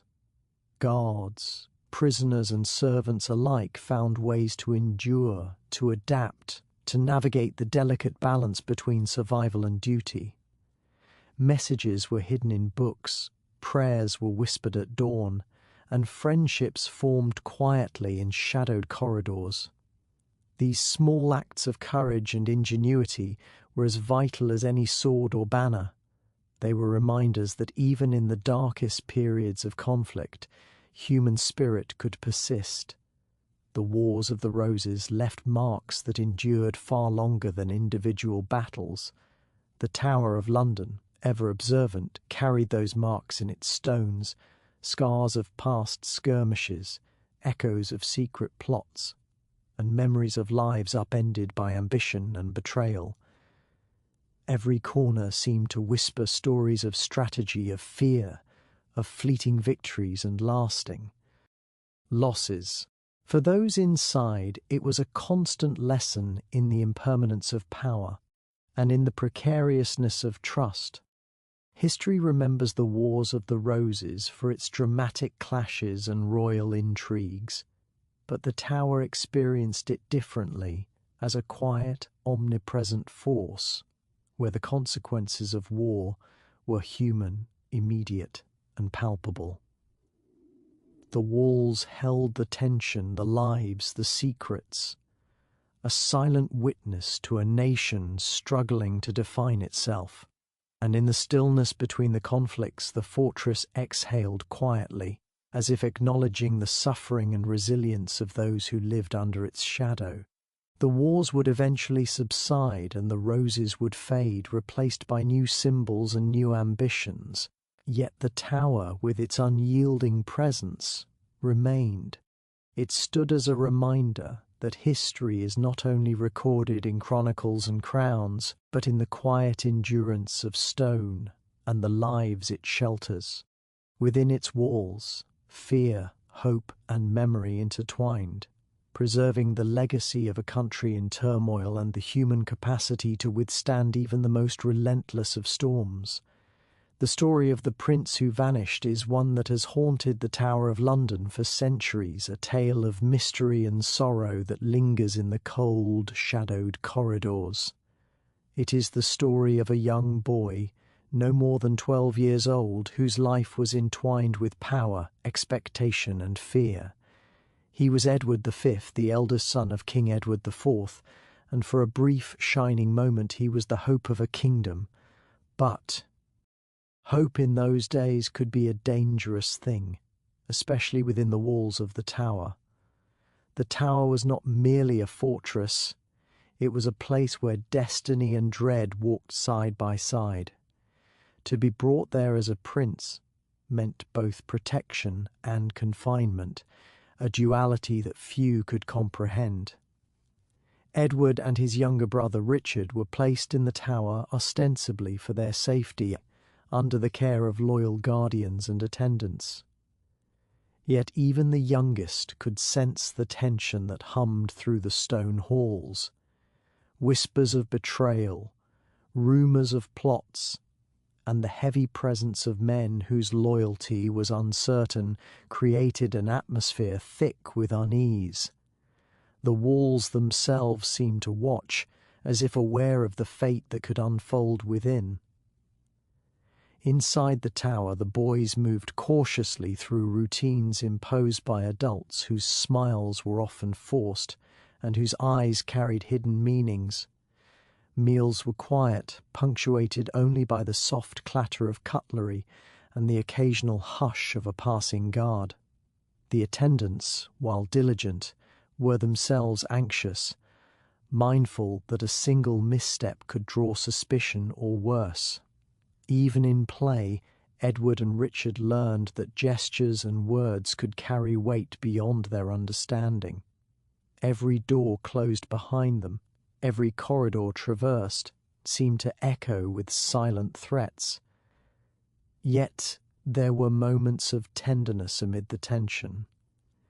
The brothers found solace in small rituals, a story told at dusk, a game played in the shadowed courtyard, the calm thought of a shared meal. These moments, fleeting as they were, offered the fragile illusion of normalcy. The tower, for all its stone and steel, was still a home in which laughter, however cautious, could still emerge. But such moments were always fragile, suspended over the abyss of uncertainty that defined the boy's existence. The political storm outside the tower raged relentlessly. Edward's uncle, Richard, Duke of Gloucester, had seized power, declaring himself Lord Protector. The monarchy itself was unstable, the crown contested, and the very air seemed charged with ambition and dread. No one could say with certainty what would happen next, or whether the boys would ever leave the tower alive. Their presence became both a symbol and a threat, symbols of legitimate succession, threats to those who coveted power, and within the walls even whispers could carry the weight of life or death. As weeks turned to months, the boys' isolation deepened. Trusted attendants were replaced with those whose loyalties were murky. Access to the outside world dwindled. Letters from distant allies were intercepted. News of battles and political maneuvers arrived sporadically, filtered through layers of suspicion. The tower, once a place of seeming safety, became a cage, and in that cage the innocence of childhood slowly yielded to fear and confusion. The boys learned to read expressions, to interpret silences, and to understand that in the corridors of power, trust was a luxury they couldn't afford. The ultimate mystery of Edward and Richard is that they simply disappeared. On an autumn day, the princes were seen no more. Rumours spread quickly. Some said they were murdered by those seeking the crown. Others whispered of secret escapes, of hidden passages and clandestine plans. Despite centuries of investigation, the truth remains shrouded, a shadow that the tower itself seems to carry. For those who walk its corridors today, there is a palpable sense of absence, an echo of voices that were never fully heard, and a reminder that even the youngest could not escape the machinery of ambition and fear. The disappearance of the princes left an indelible mark on England. It fueled intrigue, suspicion, and the stories that have become legend. The tower, steadfast and silent, held the secret, becoming both a tomb and a witness.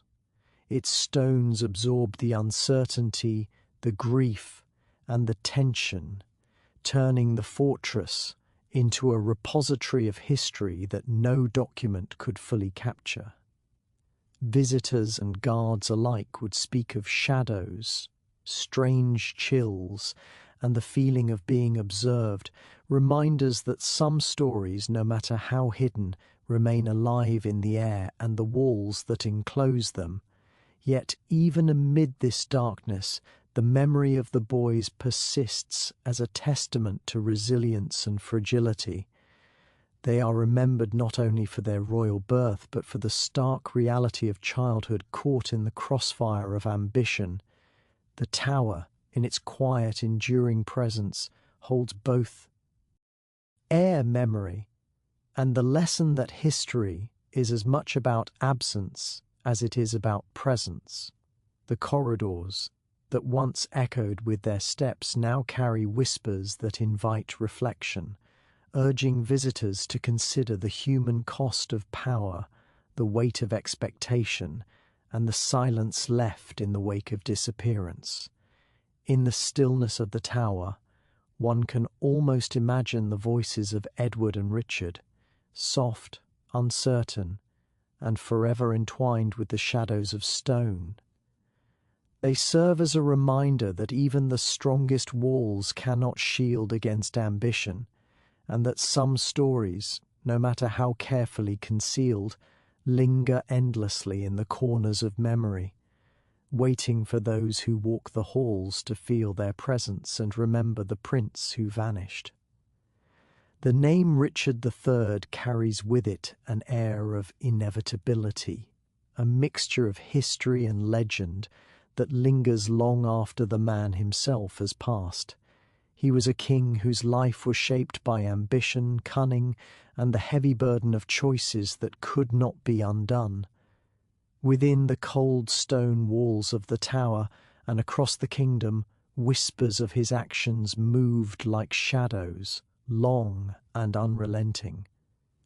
Richard, Duke of Gloucester before his coronation, was a figure both admired for his intellect and feared for the depths to which he would go to seize power. Yet even for a man so resolute, the weight of guilt would settle upon him, quiet but insistent, shaping his days and haunting his nights. Richard's path to the throne was paved with uncertainty and suspicion. The mysterious disappearance of Edward V and his brother Richard, the young princes once confined within the tower, left a stain that could not be washed away. It is said that the tower itself seemed to hold its breath, as if conscious of what had been done within its walls. The populace speculated, the nobles whispered, and every corner of the kingdom seemed charged with anticipation and fear. Richard was acutely aware of the eyes that followed him, not only outside the tower but in his own conscience. The shadow of the prince's absence trailed him everywhere, a reminder that power gained through uncertainty and fear carries its own toll. Despite this, Richard was a master of appearances. His public persona was that of a devoted uncle and loyal protector, a man committed to the stability of the realm. In private, however, the solitude of his chambers became a stage for contemplation and unease. He could not escape the constant murmur of suspicion, nor the faint but persistent echo of children's laughter that seemed to haunt the tower's corridors.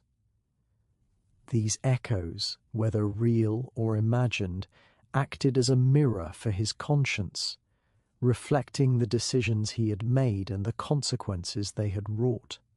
It was as if the walls themselves remembered, holding on to fragments of innocence lost. Guilt, unlike fear, is a quiet companion. It does not announce itself with grand gestures. Instead, it creeps into quiet moments, a pause before a meal, a hesitation in conversation, the restless turning in bed at night. Richard felt this weight more keenly as his reign progressed.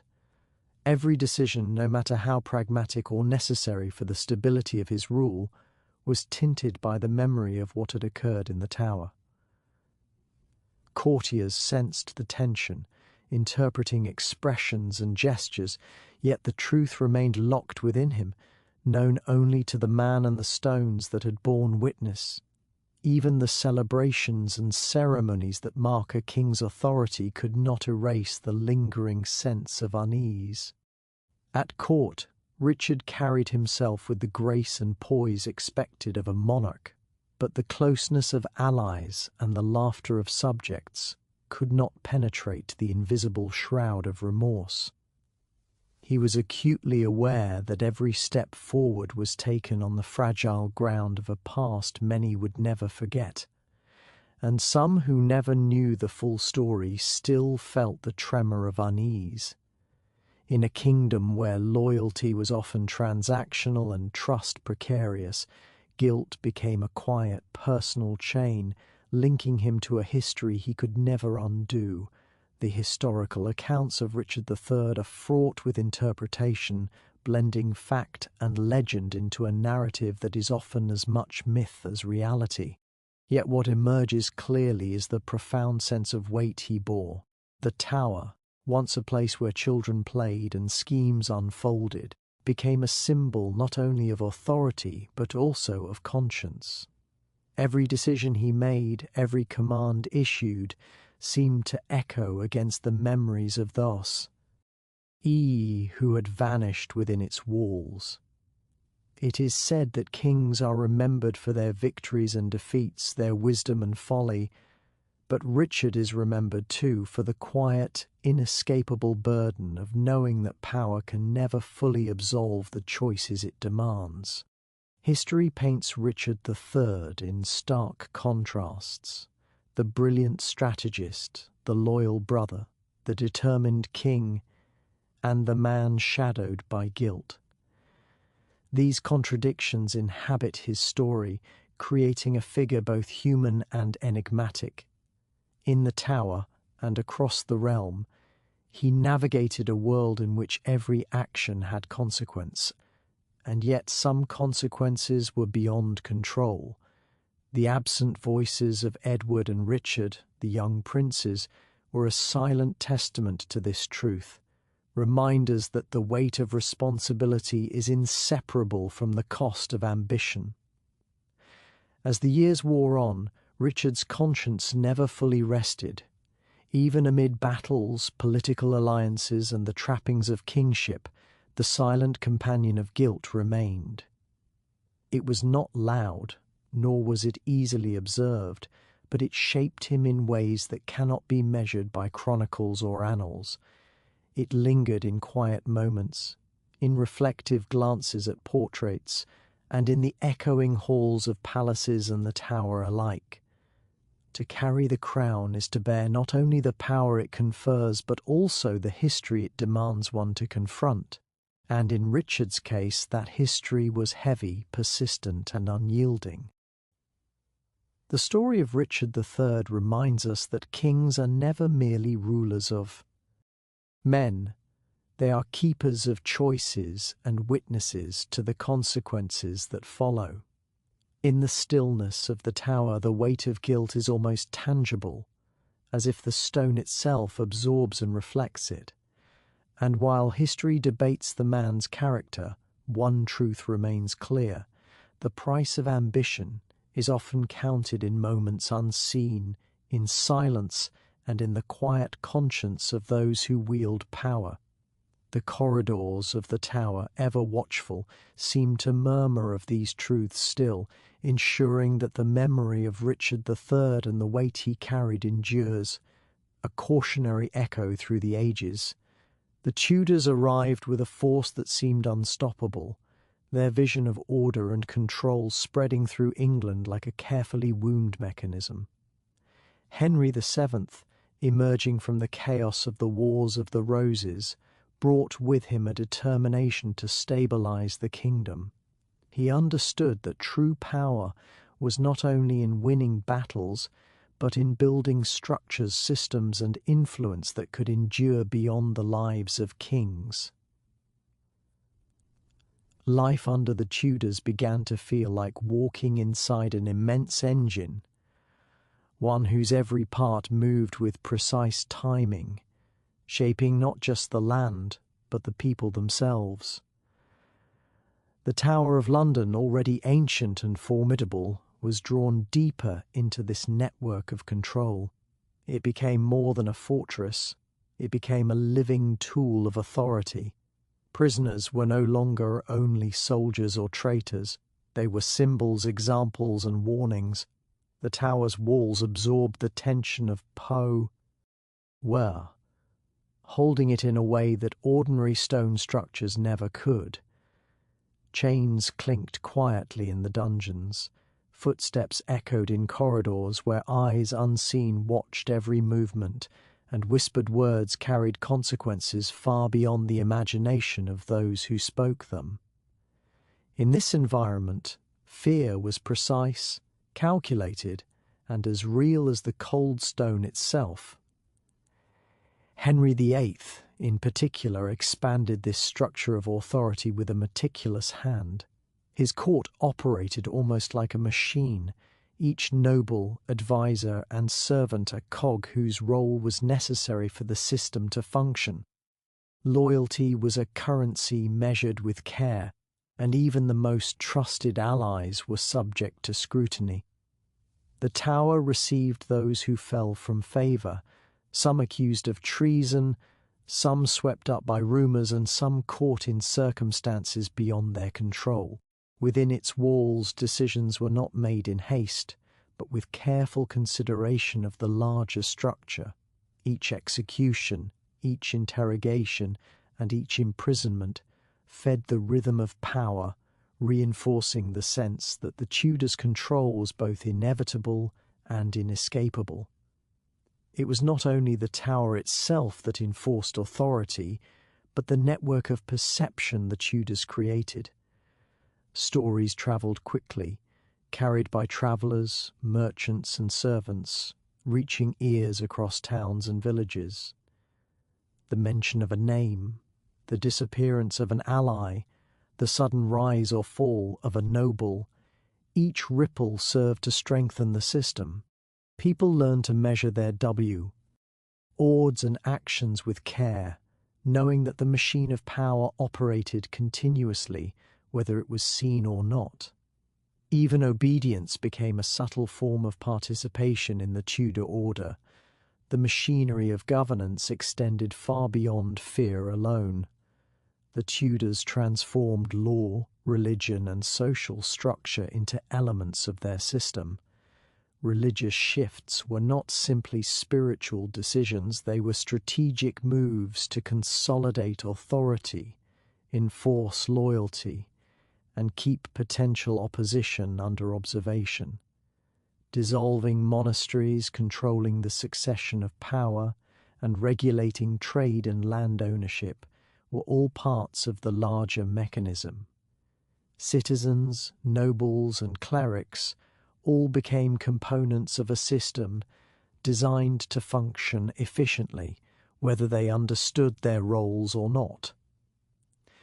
Within the tower, the machinery was almost tangible. Every corridor, chamber, and cell played a part. The stone walls seemed to absorb the tension of the era, pressing against the fears, ambitions, and regrets of those inside. Prisoners came and went, each leaving a trace in the rhythm of the place, a whispered secret, a hurriedly scrawled letter, a solitary moment of despair. Those who entered understood that the building itself was a participant in the exercise of authority. It watched, held, and echoed, carrying the weight of decisions both personal and political. The Tudor system was not only precise but adaptive. The human elements, ambition, desire, jealousy, created friction, yet the machine coup, LD accommodate these variations without faltering. Courts shifted, alliances reformed, and even rebellion became a predictable variable within the system. The design was resilient, capable of adjusting to individual action while maintaining overall control. In this way, the Tudors created a combination of structure and subtlety, where power was felt in both visible authority and in quiet, pervasive influence. For ordinary people, the presence of the machine was often intangible but no less effective. Rumors of imprisonments or punishments influenced behavior more than proclamations ever could. Towns, markets, and festivals carried the sense of being observed, whether by officials or by the far-reaching influence of reputation. Life adapted around this presence, with caution and calculation becoming second nature. Even the smallest acts, measured by unseen rules, contributed to the rhythm of the Tudor order, shaping daily life in ways both subtle and profound. The Tower, as an instrument of this system, held a strange duality. It was a place of containment and observation, of isolation and demonstration. Anne Boleyn, Thomas More, and countless others passed through its gates, each experiencing the structure of Tudor authority in a uniquely personal way. The stone walls did not distinguish between social rank or personal intent. Within the Tower, all were subject to the same mechanisms of control. Decisions, both large and small, resonated within its spaces, reinforcing the idea that the machinery of power was impartial, unwavering, and inevitable. In constructing this system, the Tudors achieved a balance between visibility and subtlety. Fear, governance, and enforcement coexisted in a delicate alignment, ensuring that obedience was maintained and ambition was kept in check. Every action, whether in the court or the streets, interacted with the machinery, producing outcomes that were felt across the kingdom. It was a structure that demanded attention, respect, and adaptation, shaping both public and private life with quiet but unrelenting influence. The legacy of the Tudor machine is one of organization, precision, and measured power. It demonstrated how a determined vision, combined with careful management of fear and influence, could transform a kingdom. The Tower of London, in its enduring presence, reflected this structure, a place where authority, vigilance, and human consequence intertwined, silent yet profoundly present.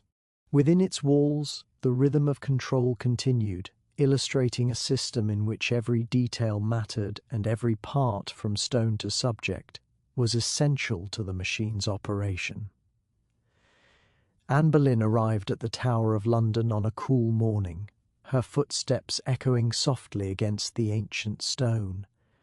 The sky was muted, a pale grey that seemed to reflect the uncertainty she carried within her. Though the Tower had long been a place of confinement and authority, for Anne it felt like a threshold into a world measured by patience, and the slow passage of time. Each day ahead promised no comfort, only the steady rhythm of observation and restraint. The first moments within the tower were quiet, almost deceptively ordinary. Anne was led through corridors where shadows stretched long against the walls, and she could hear the faint hum of distant activity, the soft clinking of chains, the muted murmur of guards, and the occasional scraping of feet on stone. Yet these sounds, while subtle, held a weight that settled over her. They reminded her that within these walls, life operated according to rules beyond her control, and that even the smallest act could be watched, measured, and recorded. Her chambers were sparse, furnished with only the essentials: a bed, a table, a chair, and a small window that offered a view of the tower's inner courtyard. From that window, Anne could see the careful movements of the guards, the occasional flutter of birds, and the slow turning of the day from dawn to dusk. The simplicity of her surroundings contrasted sharply with the complexity of her situation.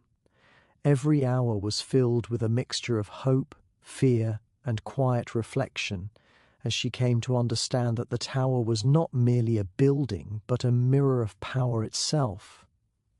Anne's days were structured, yet empty in a way that amplified each passing hour. Meals were delivered quietly, their presence routine yet strangely formal. Conversations with attendants were minimal, constrained by both custom and circumstance. NCE. She spent hours walking slowly in her chamber, her mind weaving between memories of the past and questions of the future. The tower, with its cold stone walls, seemed to absorb her thoughts, leaving a lingering echo of each one. She was alone in a world designed to hold her, yet not to harm her immediately, a place where fear worked gently, quietly, but unmistakably. Visitors came at intervals, their faces a mixture of curiosity, respect, and caution. Some were officials, sent to record statements or deliver messages. Others were relatives or attendants, their presence offering fleeting comfort. Every interaction was governed by unspoken rules. Words were measured, gestures restrained, and expressions carefully monitored. Anne learned quickly that even small slips, an inflection of the voice, a glance too long, could carry consequences. She began to move through the days with a precision that mirrored the machinery of the tower itself, learning to inhabit the space without inviting attention. During her 17 days, Anne reflected deeply on her life and the choices that had brought her here. Memories of her time at court, of whispers in corridors, of promises made and broken, came to her in waves. The tower seemed to amplify these reflections, holding them against its walls so that they could not be forgotten. At times, she walked to her window and stared at the courtyard below, watching the patterns of daily life continue in quiet contrast to her own uncertainty. Birds moved between the stone towers, shadows shifted, and the sun marked time across the grey walls, indifferent to human anxieties. Anne's evenings were marked by stillness. The light faded slowly, casting long, soft shadows across the chamber.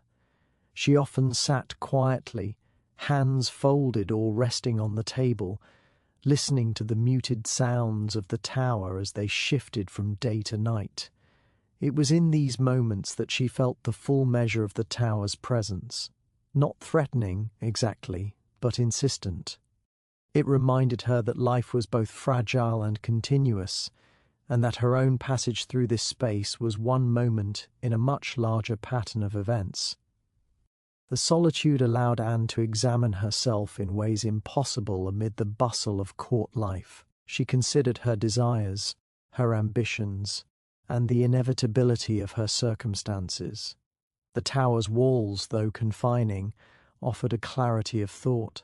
Decisions, judgments, and rumours that once seemed distant now pressed closely against her mind.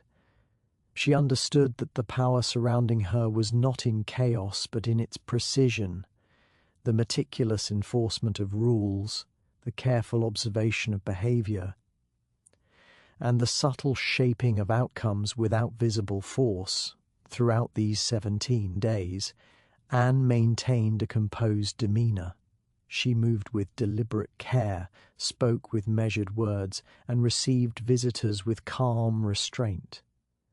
Yet beneath this composure, a quiet tension persisted, a reminder of the fragility of her situation. Every detail mattered. The timing of a meal, the tone of a conversation, the positioning of furniture in her chamber. The tower itself seemed to observe her as much as she observed it, a silent witness to her thoughts, her fears, and her quiet acts of endurance. Despite the isolation, Anne found moments of reflection that were almost gentle in their simplicity. A glimpse of sunlight on the stone floor, the distant sound of bells ringing across the city, the faint scent of herbs from a courtyard garden, all became small anchors to reality. These details, subtle yet present, reminded her that even within confinement, life continued its measured rhythm. They offered a space for introspection, where courage could grow quietly, away from the scrutiny of the outside world. Anne's 17 days in the tower were neither dramatic nor outwardly tumultuous. There were no battles, no storms, no overt confrontations. Instead, the experience was measured, patient, and inescapably deliberate. Time itself seemed to stretch, each day folding into the next, guided by the rules of the tower and the unseen structures of authority beyond its walls. Within this space, Anne encountered the full weight of history and the precision of governance, understanding both the fragility and the resilience of human life under careful observation. By the end of this period, Anne had come to inhabit the tower as a space of reflection and quiet endurance. She had learned to move with the rhythm of her surroundings, to mizu, words and gestures with care, and to maintain composure in the face of uncertainty. The stone walls, unyielding yet unassuming, had shaped her experience, teaching her that influence could be subtle, and that survival often relied on patience, observation, and restraint. Anne Boleyn's 17 days were a study in stillness and vigilance. They revealed the ways in which authority could shape time, space, and behavior without the need for constant display or overt force. Within the tower's confines, she learned that life could be controlled not only by action but by quiet endurance, reflection, and the careful navigation of each passing hour. The experience left its imprint, not visible in any single event, but present in the subtle patterns of thought, awareness, and adaptation that she carried within herself. The corridors of power often held more shadows than light, and for the young queens who walked them, each step could be measured in both influence and peril. In the quiet chambers of the tower and the grand halls of palaces, cruelty often wore the guise of ceremony and expectation. It was a cruelty that had been refined over generations, passed down as part of the architecture of authority, and one that even the youngest queens could find themselves both wielding and subjected to. To navigate this world required a combination of elegance, patience, and an understanding that power was rarely gentle. The young queens were taught early that appearances mattered more than intentions, that obedience could be as dangerous as defiance, and that the weight of history often pressed upon every word, every gesture.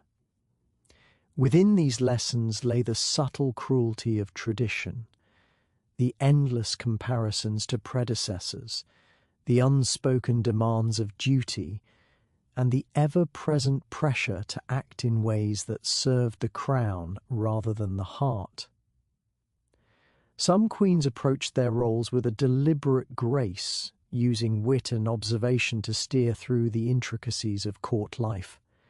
Others discovered the harsh truths of power only after being drawn into its currents, feeling its coldness in moments of isolation, betrayal, or public scrutiny. In both cases, the tower and its surrounding palaces were silent witnesses, shaping their experiences not through forceful acts alone, but through the invisible architecture of expectation. Each room, corridor, and window reflected the standards set long before, and each encounter with courtiers or advisors reinforced the subtle weight of judgment. Life for these young queens could be strikingly paradoxical. In one moment they were celebrated, adorned in the finest silks, their presence a symbol of continuity and beauty. In another they faced criticism so sharp it cut through their public composure, reducing the grandeur of their station to a fragile veneer. The cruelty was never always visible. It lingered in the hushed whispers behind tapestries, in the careful observation of etiquette, and in the silent calculations of those who sought to influence or control. Even love could be measured against duty, affection weighed against expectation, and desire constrained by the need to maintain appearances. The young queens learned quickly that survival demanded adaptability. They moved through palaces and halls as if navigating a labyrinth, each step measured, each word weighed. A single misjudgment, a misplaced glance, a tone too sharp, a moment of visible doubt, could ripple through the court, altering alliances and shaping perceptions. Authority, they discovered, was not a single point of power, but a web of observation, influence, and historical precedent. Those who failed to respect it could find themselves isolated, shamed, or punished in ways both subtle and devastating. Yet the cruelty they encountered was not only external. Queens often found themselves practicing it as well, whether to maintain order, assert influence, or protect themselves from greater harm. Decisions that seemed necessary in the context of survival could feel harsh when measured against the innocence of youth or the empathy of the heart. This duality of giving and receiving cruelty created a tension that permeated daily life. Even moments of laughter or relaxation were framed by the awareness that each action could carry consequences far beyond the immediate moment. History had a way of repeating itself within the walls of power. Stories of past queens, of triumphs and tragedies, circulated quietly among attendants and advisors. Queens were reminded constantly of the fates of those who had come before them, the favour they had lost, the warnings they had ignored, the cruelty they had faced or inflicted. These lessons were both guidance and burden, shaping choices while reinforcing the ever-present weight of expectation.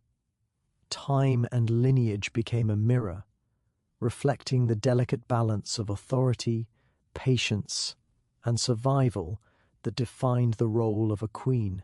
Even within personal chambers, where privacy seemed possible, the young queens could never escape the subtle pressures of history. Letters arrived, servants whispered, and eyes, both real and imagined, watched for signs of weakness or disobedience.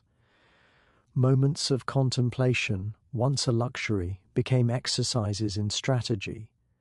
Choices were made not only for immediate survival, but for the preservation of reputation, influence, and legacy.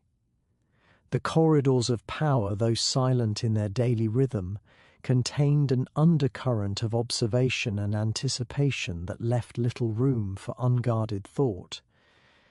Despite these pressures, the young queens exhibited resilience. In quiet reflection, they drew upon their intelligence, charm, and courage, learning to navigate an environment that demanded both outward composure and inner strength. They discovered that power was not always seized through force, but often through understanding of people, timing, and circumstance. The subtle cruelty of tradition and expectation became a lens through which they could view the world, repairing them for moments when decisive action, careful negotiation, or even calculated restraint was necessary. In some ways, the tower itself embodied the lessons these queens learned. Its stone walls were cold yet protective, its chambers silent yet observant. Time passed with a rhythm both slow and unyielding, marking each day with the certainty that action or inaction would carry weight. Within this environment, young queens practiced patience, resilience, and strategy, shaping themselves to meet challenges both immediate and unforeseen. The experience left them more aware of the fragility and permanence of authority, and more attuned to the careful balance between influence and humility. Through these moments, the young queens understood that cruelty was rarely personal in the way one might expect. It was systemic, woven into the routines of court life, the hierarchy of power, and the expectations of tradition. Learning to navigate this system was essential, a lesson in both self-preservation and the subtle exercise of influence. Strength, they realized, was not always expressed through confrontation or dominance, but through endurance, observation, and the quiet mastery of one's own actions. By the close of this period, the lessons of cruelty, both received and enacted, had left their imprint on each young queen. They had learned the necessity of patience, the precision of measured action, and the endurance required to move within spaces defined by both privilege and power. Even as youth lent energy and ambition, experience tempered these qualities, shaping a perspective that recognized both the cost and the necessity of authority. In the quiet chambers beneath the watchful eyes of the tower and palace walls, they discovered the enduring truth of power, that survival often relied less on force and more on the careful navigation of circumstance, expectation, and the subtle currents of influence that shaped every choice. As dusk settled over the tower, the skies turned a muted slate, and a quiet descended that was both natural and unnerving. Ravens, dark silhouettes against the fading light, moved in slow arcs above the walls, their caws echoing softly in the spaces between stone and sky. These birds, ever present, seemed to carry with them a certain knowledge of the tower's history, of lives spent within its walls, of whispers and warnings, and of the endless passage of time that stretched over centuries. They were observers, silent yet insistent, marking the hours with an uncanny rhythm that invited reflection. Inside, the halls felt heavier as evening deepened. The shadows grew long, stretching across the uneven stones and carving shapes that might have been mistaken for movement. In these corridors, stories of the past lingered like dust on the shelves, waiting to be noticed by those willing to listen. Some tales were cheerful, though rare. Most carried the weight of absence, of lives interrupted or ended prematurely, of ambitions that had faltered and promises left unfulfilled. The silence in these spaces was not merely the lack of sound, it was the presence of memory, thick and almost tangible, pressing softly against the skin of anyone who entered. Ghosts, in the sense of memory rather than spirit alone, were everywhere. They walked the halls as shadows, reflected in polished floors, in the slight draught that moved unnoticed through windows and doors.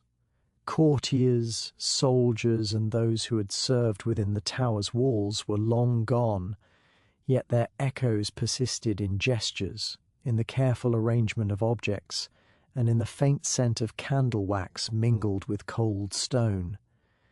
Even when the tower appeared empty, it was never truly so.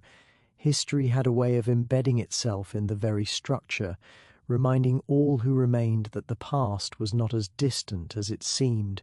The tower's silence could be comforting at times, inviting contemplation, or it could feel oppressive, pressing in like the walls themselves.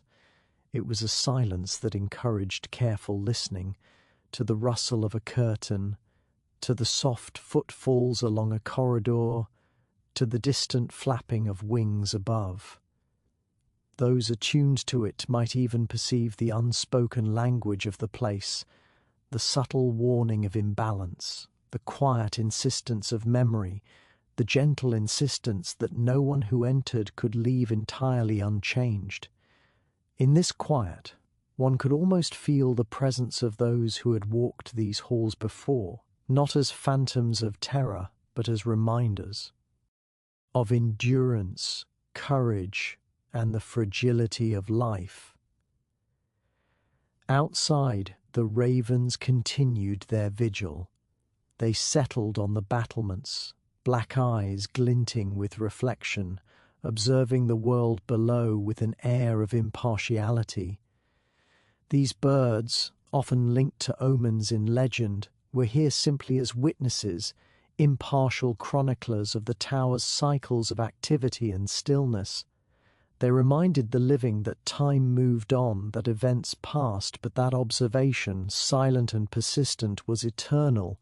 In their cawing and flight, they marked both the continuity and impermanence of human endeavour, hinting at the duality of presence and absence, of life and memory intertwined. The ghosts of human experience within the tower were not always mournful or terrifying. Some were lessons, lingering to guide those who moved carefully through history's spaces. They whispered the importance of caution, patience, and the weight of choices made in moments of power or vulnerability. Others were reminders of endurance, of how individuals had navigated fear, cruelty, or confinement with strength or ingenuity. These spectral presences were subtle, more like shadows cast by events than true hauntings, yet their impact could be profound for anyone willing to notice the delicate currents that shaped the tower's enduring presence. As night deepened, the interplay of ravens, ghosts, and silence created a rhythm unique to the tower. The low murmur of wind through the narrow passages became a companion, rather than a three. The rustling of birds an echo of stories long past, and the quiet spaces an invitation to reflection. In this environment, one could almost sense the continuity of human experience, the overlapping of centuries and the delicate web of history that connected those who had come before with those present now. The tower, in its stoic permanence, acted as both observer and participant, holding the stories of countless lives in a careful balance between memory and emptiness. Even as time moved forward outside the walls, within the tower, the past was never truly gone. Shadows and echoes created a rhythm that invited mindfulness, a gentle awareness of how actions and decisions could echo far beyond the immediate moment. It was a lesson in humility and observation, in the recognition that life's permanence was often illusory, and that influence and experience persisted in ways both visible and unseen. Those who moved through these spaces learned to respect the weight of memory, to notice the subtleties of presence and absence, and to understand that silence was never merely empty. It was a space charged with the potential to reveal or conceal, to teach or to warn. By the close of evening, when darkness fully settled over the tower and the last traces of twilight faded, the atmosphere felt almost sacred in its stillness. Ravens perched quietly on battlements, their feathers rustling softly in the cool air. Ghosts, in the form of lingering histories, moved subtly through corridors and chambers, leaving impressions rather than disturbances. Silence enveloped everything, a gentle, persistent presence that both comforted and reminded. It was a silence that asked nothing yet conveyed everything, offering both reflection and reverence, an intimate understanding of how the past and present could coexist without interference. In these quiet moments, the tower's lessons were clear. Observation was as powerful as action, history as important as memory, and presence as influential as absence. The ravens, ghosts, and silence existed together in a delicate harmony, reminding all who entered that life was fleeting, that history was ever present, and that awareness of oneself and of one's surroundings was the key to navigating even the most formidable of spaces. And so the tower, in its unassuming permanence, held its secrets without judgment, offering only the gentle guidance of experience, the quiet vigilance of time, and the enduring interplay of shadows, memory, and stillness. In this calm and contemplative world, those who entered learned to listen, to observe, and to respect the subtle truths whispered in silence. A final, enduring lesson of endurance, reflection, and quiet resilience.